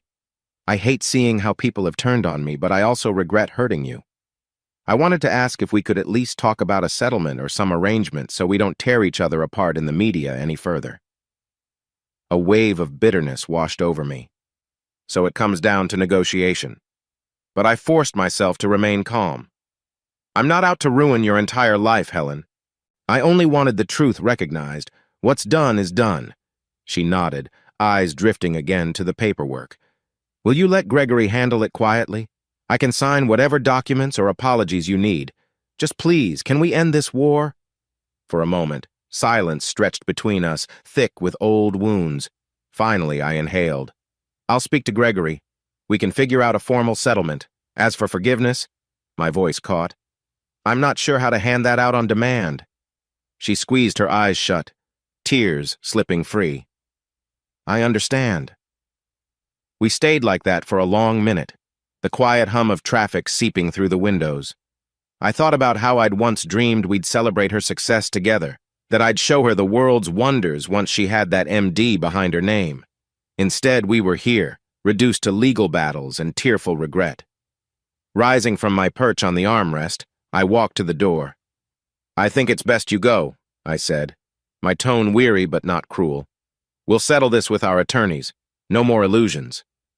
She stood, wiped her eyes, and headed out. At the threshold, she paused. "For what it's worth, I am sorry." Then she slipped into the hallway, leaving behind an ache that cut deeper than any public scandal.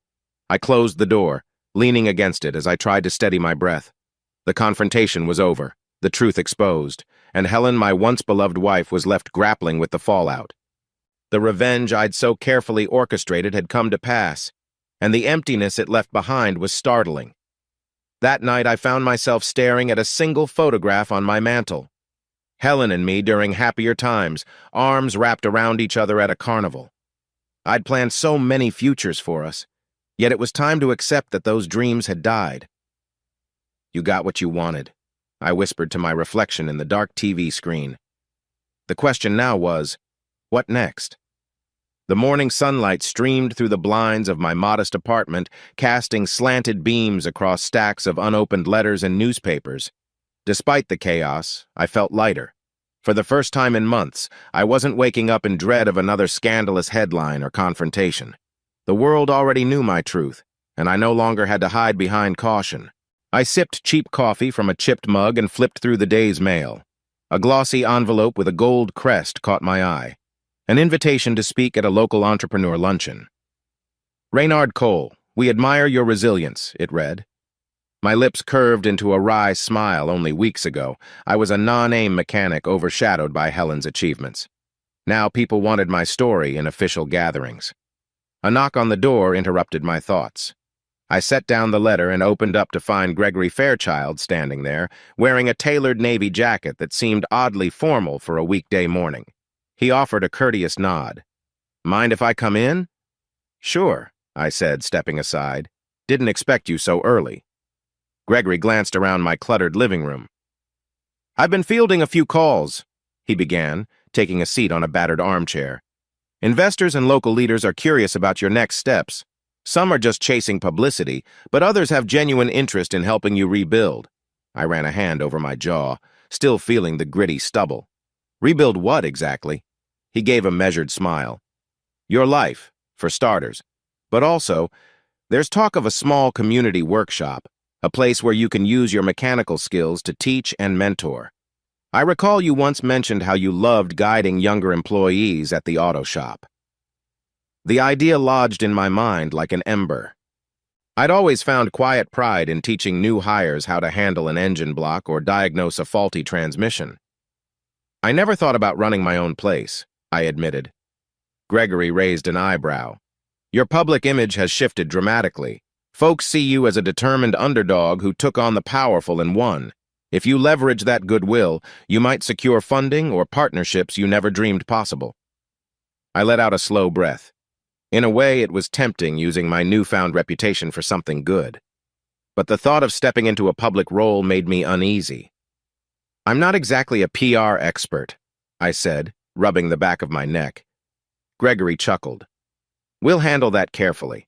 The question is whether you have the desire. People are waiting to follow your lead. Before I could respond, my phone buzzed, a local radio station wanting an interview.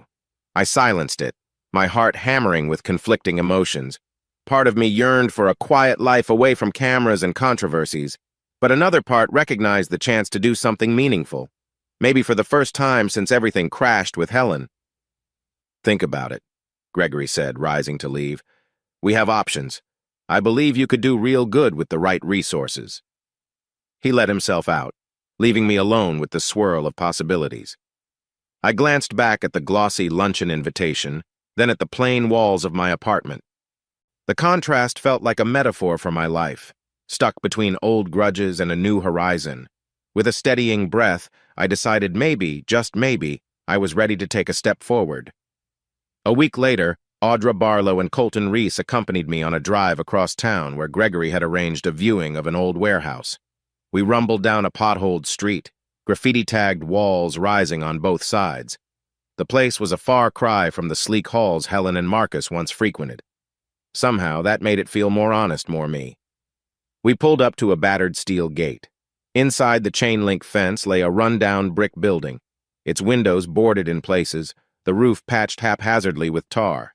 Yet in the midday sun, I imagined potential in its bones, a wide-open interior that could be turned into a workshop or training space. Colton hopped out first, his worn sneakers crunching on broken glass. Doesn't look like much, but it's got character, he mused, peering at a rusted sign half-hanging from the facade. It's perfect, Audra added, surprising both of us. She brushed her curly hair back, eyes bright. If you want a place to teach mechanical skills, you need space and sturdy floors. This building has that. Plus, it's in a neighborhood that could really use a community hub. I shoved my hands in my pockets, studying the structure's cracked bricks. I can't believe I'm here thinking about opening my own place. Feels surreal. Audra nudged me gently. You're allowed a dream, Reynard. Especially after what you've been through. Gregory arrived soon after in his sensible sedan, stepping out with a file in hand. This property's up for sale at a reasonable price. It'll need substantial renovation, but I've spoken with a couple of local investors who admire your story and might chip in. My heart pounded as we stepped through the unlocked doors. Inside, dust motes swirled in hazy sunlight filtering through broken windows. The ceiling soared overhead, rafters exposed. I imagined rows of workbenches, tool racks, maybe a small office corner. The potential was enormous and daunting. Colton paced around, tapping on the concrete floor. This could hold a few cars at a time, plenty of room for people to learn without stepping on each other's toes. Gregory pointed to a side area that looked like an old storage room. That could be your supply closet or an office. As they chatted, I trailed behind, my footsteps echoing. Memories of my own start in a dingy auto shop washed over me, how I'd once been thrilled just to hold a wrench properly. Could I recreate that thrill for someone else? Show them a path in life they didn't know they had? In a quiet moment, Audra caught my elbow. Your face tells me you're nervous, she said softly. I let out a shaky laugh. Guilty. I never pictured myself as a business owner, let alone a mentor. But this is starting to feel right, you know? She gave my arm a reassuring squeeze. Take it one step at a time. And remember, you're not alone. Colton, Gregory, and we've got your back. Warmth spread through my chest, a sense of belonging I hadn't felt in too long. Thanks, I managed, blinking away a sudden sting in my eyes. Let's do it then. Before we left, I ran my fingertips along the dusty brick wall. In my mind's eye, I saw a bustling workshop named something like Forge or Catalyst, where battered engines found new life much like me. It was a fresh start, beckoning from the rubble. Standing in the sunshine outside, Gregory handed me some paperwork with a faint smile. We'll discuss financing and schedules. If you're truly in, we can sign an initial agreement next week. My pulse fluttered, but not from fear. I'm in, I said, hearing a surprising confidence in my own voice. As we drove away, I gazed in the rearview mirror at the crumbling warehouse receding into the distance. A part of me had thought I'd never rise from the ashes of betrayal. Yet here I was, forging something new. For the first time in ages, Hope seemed more than a fleeting thought. Renovations began quickly, spurred on by the excitement of our small team. Contractors carted in lumber and drywall, while Audra coordinated schedules and budgets from a makeshift folding table.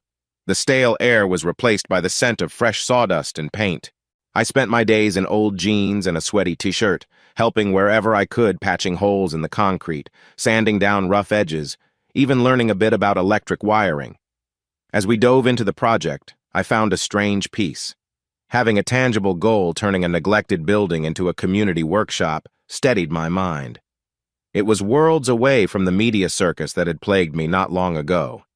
Yet just when our progress felt unstoppable, trouble brewed. One morning, a city inspector arrived with a clipboard and a grim expression. He walked the premises, checking wires and structural elements. "I'm sorry, Mr. Cole," he finally said, removing his hard hat. "You're missing a critical permit for the building's change of use.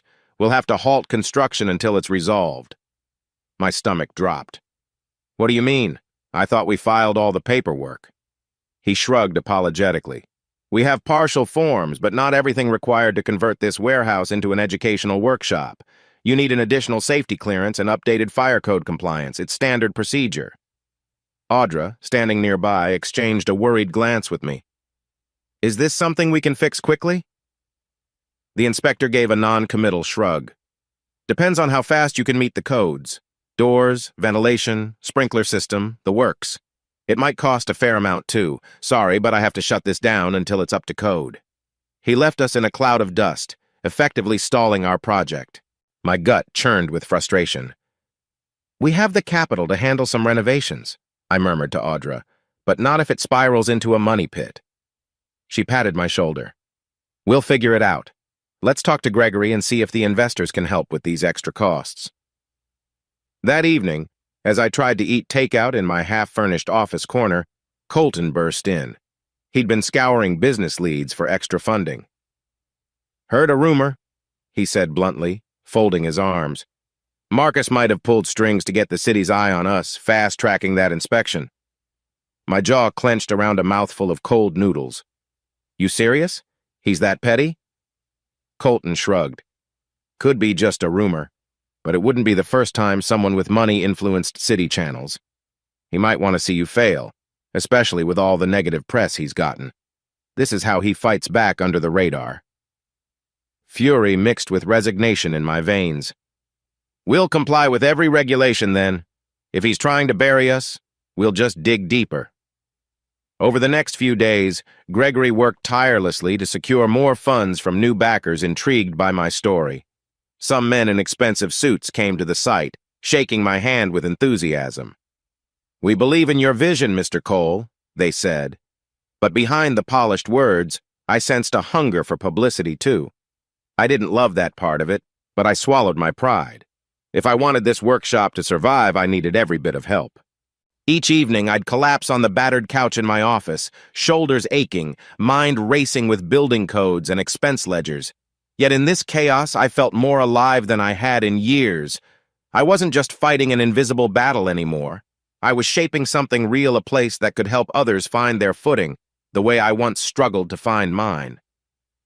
One late afternoon, I stepped outside to grab a breath of fresh air. A group of teenagers stood across the street, curious about the construction noise. One boy wore a patched hoodie and scuffed sneakers, his posture guarded. I waved, and he slowly ambled over. "What's going on here?" he asked, voice edged with suspicion. "It's going to be a workshop," I replied. "A place to learn mechanics, repairs, that sort of thing." He raised a skeptical eyebrow. "For free? Or do you charge an arm and a leg?"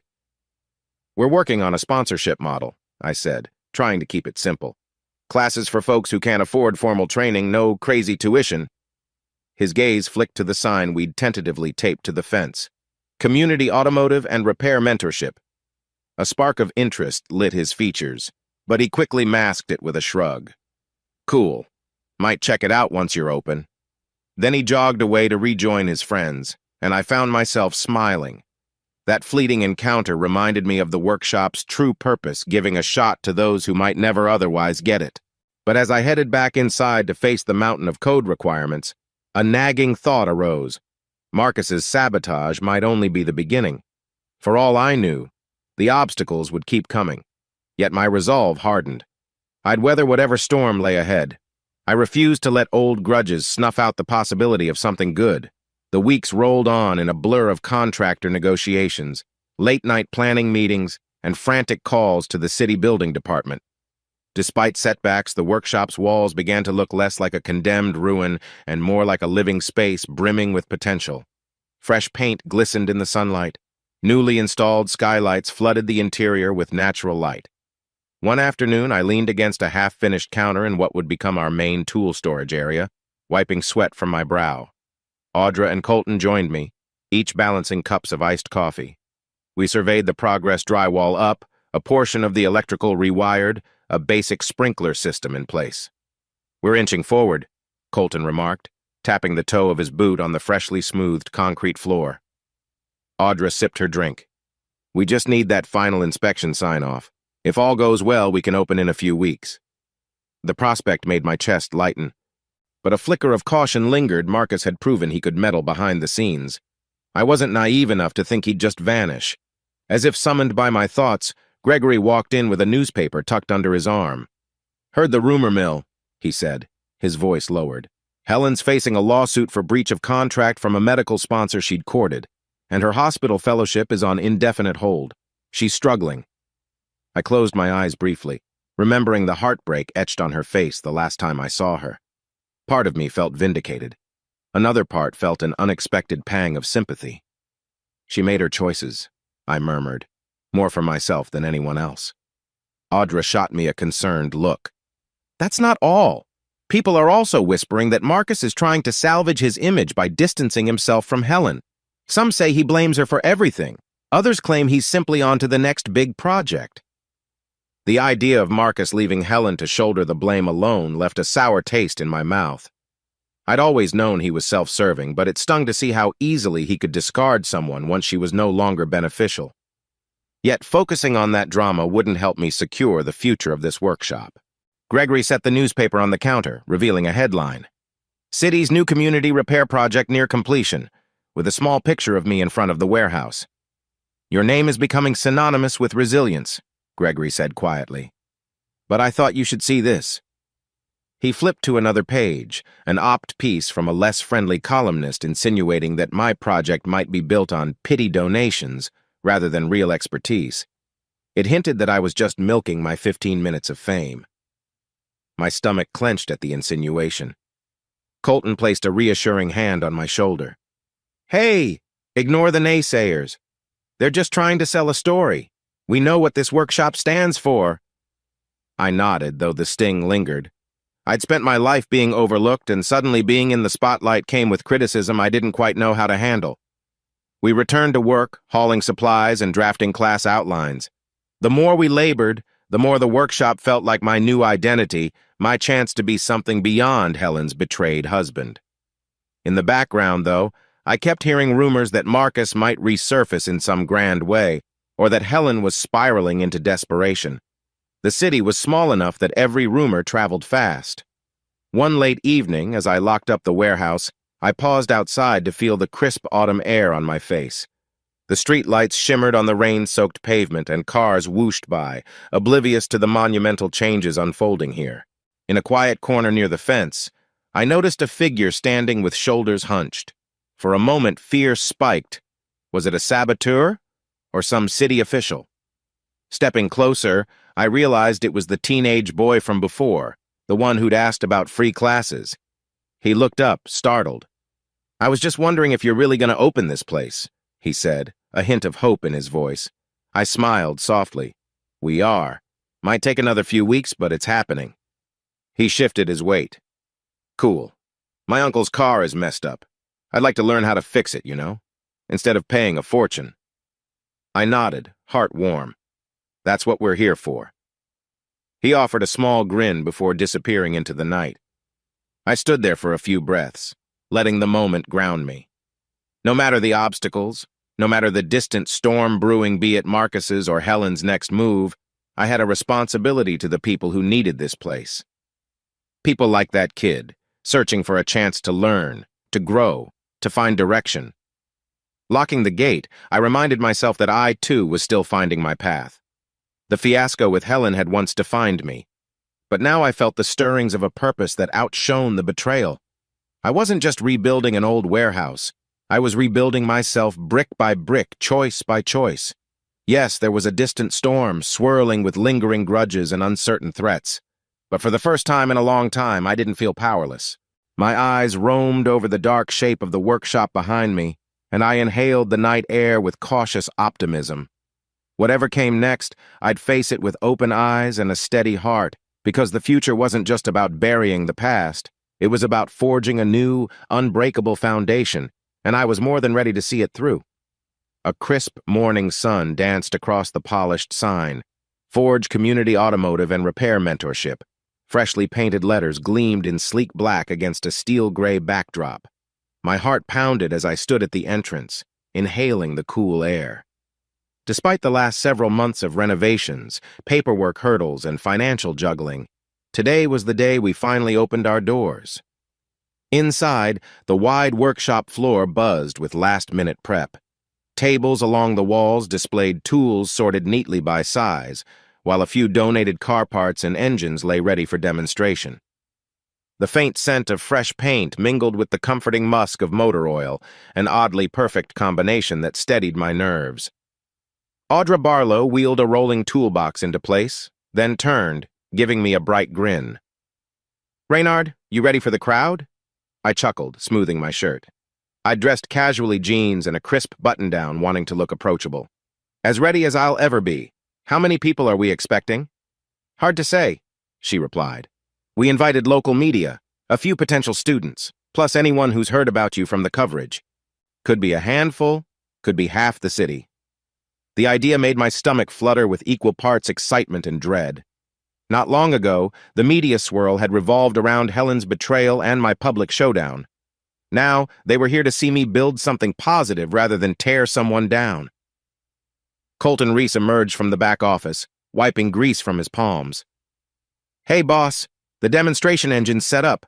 Just be careful with the carburetor if folks ask for a live test. It's a bit finicky." I offered a wry grin at the boss label. "Noted, thanks." Sure enough, by mid-morning, small groups began to trickle in: friends, curious neighbors, even a few local reporters with cameras. I tried to greet each face personally, explaining how we'd offer free or low-cost classes for those interested in learning mechanical work. Children and teens peered around in wonder, fascinated by the open hoods and scattered tools. Standing near the main workstation, I spotted Gregory Fairchild in the distance, talking to a well-dressed couple who likely represented an investment firm. He waved me over, so I approached, forcing a polite smile as I answered questions about sustainability, community impact, and potential expansions. It was worlds away from my old life of quietly fixing cars in someone else's garage. After a few more introductions, Gregory tapped a microphone that Colton had set up for a short welcome speech. The chatter subsided as everyone turned toward the small platform in the corner. My pulse thudded in my ears. This was the moment. Clearing my throat, I stepped onto the makeshift stage. "Good morning, everyone. Thank you for coming to celebrate the grand opening of Forge." My voice trembled slightly, but the sight of supportive faces Audra, Colton, Gregory steadied me. "For a long time," I continued, "I let my life revolve around someone else's dream. It took a public fiasco for me to realize I could have a dream of my own." A few in the crowd nodded, recalling the widely publicized scandal. Now, I want this workshop to be a place where people find a path forward, whether it's learning a trade, discovering a passion, or just feeling less alone. Warm applause echoed off the freshly painted walls. I exhaled, relief and pride mingling in my chest. A few cameras flashed, capturing my grin. This time, the spotlight felt empowering rather than suffocating. We cut a ceremonial ribbon okay, more like we snipped a piece of caution tape with giant novelty scissors. Laughter and cheers followed. Then the crowd fanned out across the workshop, peering at engines and chatting with staff. I moved between groups, demonstrating a simple spark plug change here, a timing belt discussion there. Midway through, a couple of local high schoolers stood shyly to one side, so I guided them to a table with a disassembled carburetor. Their awe reminded me why I'd fought so hard for this place. to give curious minds a chance to learn without judgment or crippling debt. At one point, I felt a light tap on my shoulder. Spinning around, I came face to face with a local TV reporter who thrust a mic toward me. "Mr. Cole, can you comment on how it feels to go from a viral controversy to opening a community mentorship center?" A swirl of old pain flickered, but I kept my voice calm. "It's humbling. My story started with heartbreak, but I hope it ends with opportunity for me and everyone who walks through these doors." She nodded, scribbling notes. "Any last thoughts for those who admired your stand against injustice?" I hesitated, glimpsing Audra across the room, giving me an encouraging thumbs up. "Sometimes adversity forces us to find our strength," I said quietly. "I'm just trying to share that strength now." The reporter smiled, stepping away to film the rest of the event. I took a moment to breathe, letting the hum of conversation wash over me. This was the start of something new, a chance to be known for creation rather than destruction. For the first time in years, I felt legitimate hope bloom in my chest. The grand opening drew to a close in the late afternoon, with guests trickling out as the sun slanted across the wide windows. Just a few volunteers remained, helping us tidy up. I was stacking chairs near the entrance when my phone buzzed with an unknown number. Ordinarily, I would have ignored it, but instinct told me to check. "Reynard," a clipped voice said. "This is Marcus Elwood." My lungs tightened at the name, old anger stirring. "How did you get this number?" He exhaled impatiently. "People in my circle have ways. Look, I don't want to drag this out. We need to talk. Meet me at the old Riverside Pier tomorrow at noon." I frowned, hearing a layer of tension in his tone. "Why should I?" "Because I'd rather resolve things face to face than have them fester," Marcus said, almost sounding resigned. "Helen's gone her own way, so it's just you and me. One conversation, then we never have to cross paths again." My gut twisted. Marcus had orchestrated many of the humiliations I'd faced, from calling me worthless behind closed doors to quietly using city officials to sabotage my workshop. But the curiosity tugged at me. What could he possibly want now, after I'd exposed everything?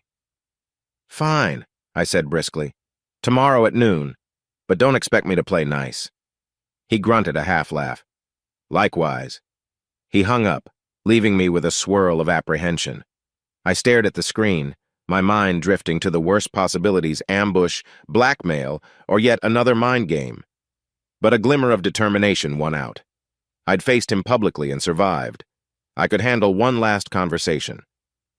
The next day, I drove to the Riverside Pier, an aging boardwalk of weathered planks and chipped paint. The wide river sparkled under a sharp blue sky, and a brisk wind tugged at my jacket. Gulls circled overhead, their cries echoing off the docks. I spotted Marcus standing at the far end, his tailored coat flapping in the breeze. No bodyguards in sight, interestingly enough. Hands shoved in my pockets, I approached with cautious steps. The wind carried a tang of river water and rusted metal. Marcus turned, revealing deep lines of fatigue etched around his eyes. For a moment, neither of us spoke, just stared each other down. He broke the silence first. "So, you got what you wanted, ruined Helen's social standing, shredded my reputation. Congratulations." I bristled at his tone. "Let's be clear. You and Helen ruined your own reputations when you tried to erase me from the narrative. I only told the truth." He sighed, raking a hand through his meticulously styled hair. "Maybe so, but actions have consequences all around." My gaze flicked to a shipping vessel drifting by. "You didn't call me here to argue about the past. What do you want?" Marcus's nostrils flared. "Helen's not my concern anymore. Her meltdown with the hospital boards, the lawsuit from sponsors, she's on her own. I tried to salvage what I could." He paused, searching my eyes. "I owe some of my family backers a stable reputation, but they see me as reckless now. The blowback from your stunt at our engagement party was severe." I huffed a short laugh, bitterness surfacing. "Call it a stunt if you want. It was me standing up for myself." Marcus nodded once, expression tight. "Fine. Either way, I'm here to propose we bury the hatchet publicly. You have your new workshop, your new image. If you keep publicly demonizing me, it'll only prolong both our miseries. I'm offering a settlement quiet support for your center in exchange for dropping any further allegations or references to me." I stared at him, thunderstruck. You want me to take your hush money? He scowled. Not hush money and investment. I can funnel funds discreetly, help your workshop expand. In return, you let me rebuild my image without you fueling the flames. A swirl of complex emotions tangled in my chest. Temptation, revulsion, a strange pity. Even if I believed you wanted to help, how could I ever trust you? You tried to sabotage me, get me shut down. He swallowed hard, eyes flicking away. I did. I regret it. But we're both trying to rebuild, in our own ways. The distant cry of a gull sliced through the silence. I considered the offer money could fast-track expansions, help more students. But it would also mean tying Forge to a man whose moral compass had proven questionable. Finally, I shook my head. No, Marcus. I appreciate the gesture, or maybe it's just self-preservation. But this workshop stands for honesty and community. Accepting money from you would compromise that. He pressed his lips together, frustration flaring. You're an idealist, Reynard. That's going to cost you. So be it, I said quietly, meeting his gaze. I'd rather move forward with my integrity intact. If you need a statement that I'm not pressing further claims against you, fine. I never intended to keep calling you out anyway, but I won't be your PR cover-up. Marcus's shoulders sagged, a flicker of defeat in his eyes. I see. He stuffed his hands in his coat pockets. Then this is goodbye, I suppose. I nodded, turning away. Yeah, goodbye. We parted without a handshake, the wind growing stronger as I headed back up the pier. I could feel his stare on my back, but I didn't look back. In that moment, I recognized that we were two men who'd tried to control the narrative around Helen's success and both got burned. Now we were each left to pick up the pieces, alone. A week after the final showdown with Marcus at the pier, I found myself restless on a rainy Tuesday night. The workshop had closed for the day, the rhythmic sound of raindrops tapping on the metal roof echoing in my ears. I was alone, flipping through the few remaining personal items I'd once shared with Helen, photographs, a couple of her old notes, and my old wedding band. Part of me wondered why I still kept these mementos. Perhaps it was to remind myself of the lessons learned. Perhaps it was because burying them felt too final. Yet as I stared at the ring's dull gleam under fluorescent lights, I sensed it was time to let go. Helen arrived after we exchanged brief texts. She'd asked if we could meet to talk, a more private closure than our last stiff encounter. Now, as the door creaked open, she stepped inside in a simple black raincoat, her hair slightly damp from the storm. Her eyes looked puffy, as though she hadn't been sleeping. We stood awkwardly by a half-disassembled engine. The air smelled of lubricating oil and the tang of wet pavement from outside. "Thanks for letting me come," she said softly, voice subdued. "I know I don't deserve the kindness." I shrugged, arms folded. "Maybe not, but I'm tired of carrying anger. Let's just hear each other out." She nodded, glancing around at the workshop's newly built stations. "It's amazing what you've created. I remember how you used to talk about helping people with your skills, but I never realized it would become this." A bittersweet smile tugged at my lips. "Me neither. Funny what heartbreak can motivate."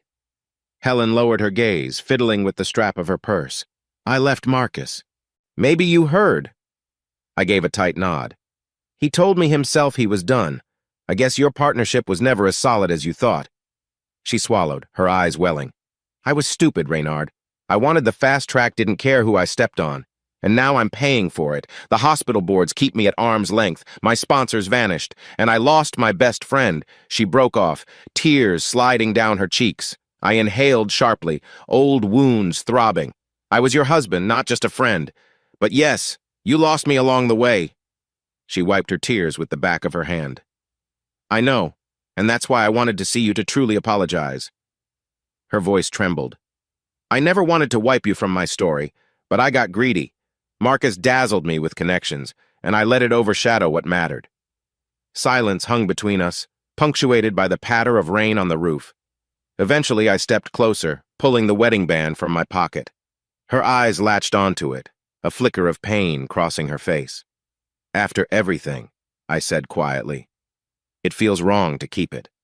This ring belonged to our old life, a life you left behind for something else. She reached out hesitantly, palm trembling. Do you want me to take it? I nodded. Yes, and then do whatever you want with it. Pawn it, keep it, toss it in a river, it's not mine anymore.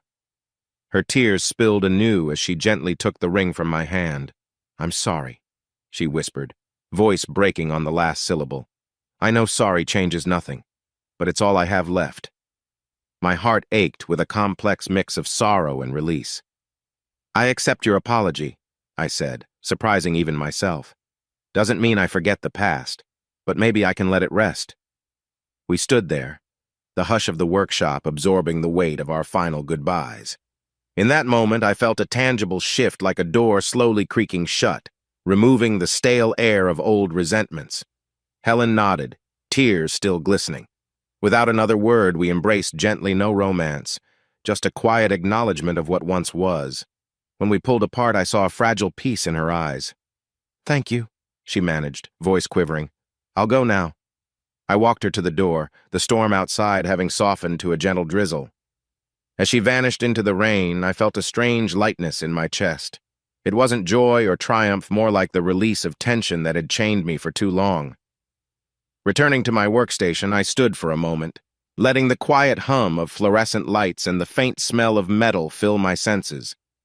Our shared story had come full circle, from love to betrayal to this final closure. Despite the lingering sadness, a sense of resolution coursed through me. Helen was gone, the ring was out of my life, and I finally felt free to move forward without anger, without regret. Just me and the future I was determined to forge. A gentle wind rustled the trees lining the street in front of Forge a few months later, as I stood outside welcoming a group of new students, teenagers, young adults, even a few middle-aged folks looking to learn mechanics as a second career. Sunlight played across the building's facade, highlighting the sign that still made my heart swell with pride. Inside, Colton guided a couple of newcomers to a dismantled engine, offering them gloves and explaining the day's lesson. Audra managed the office corner, smiling warmly as she handled registrations. A pair of local volunteers roamed the floor, offering help.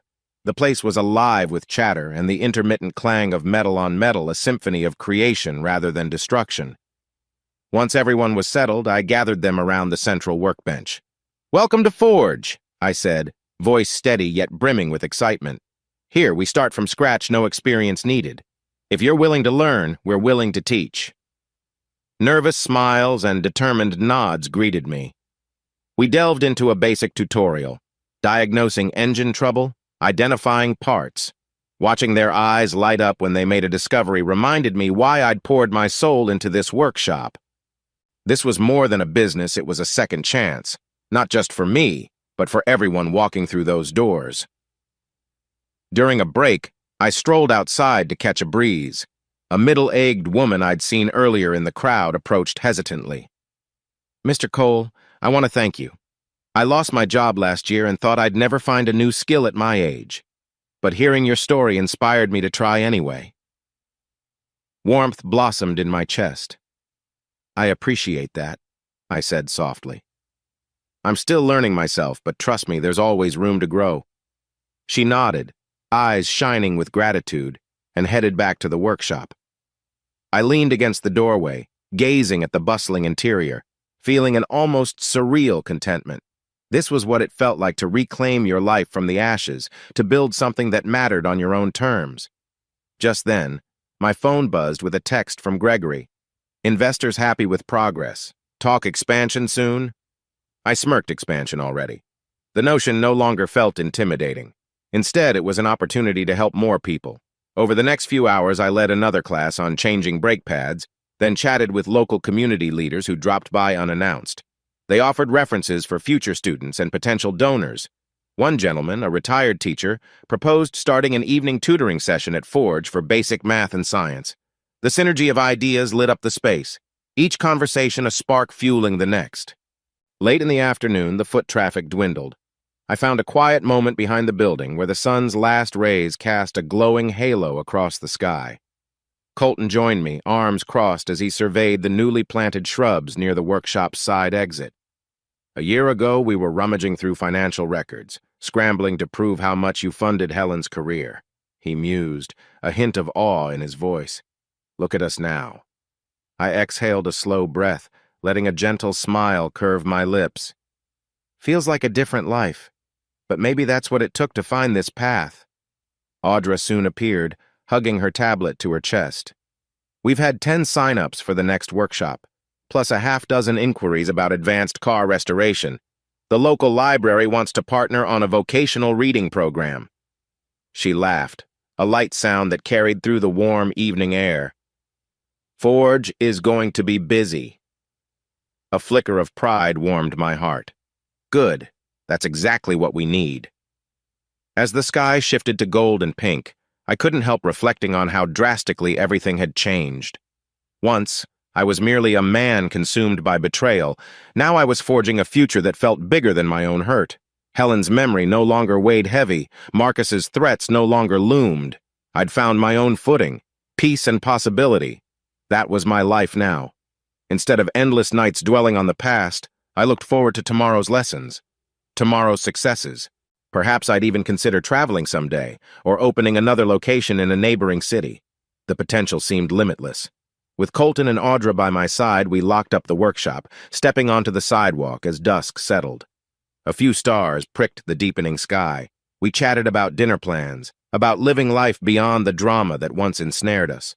I paused, gazing at the bold sign overhead one last time. Forge. In that instant, it felt like a symbol of my transformation, taking raw, battered materials and molding them into something strong, purposeful, and unbreakably my own.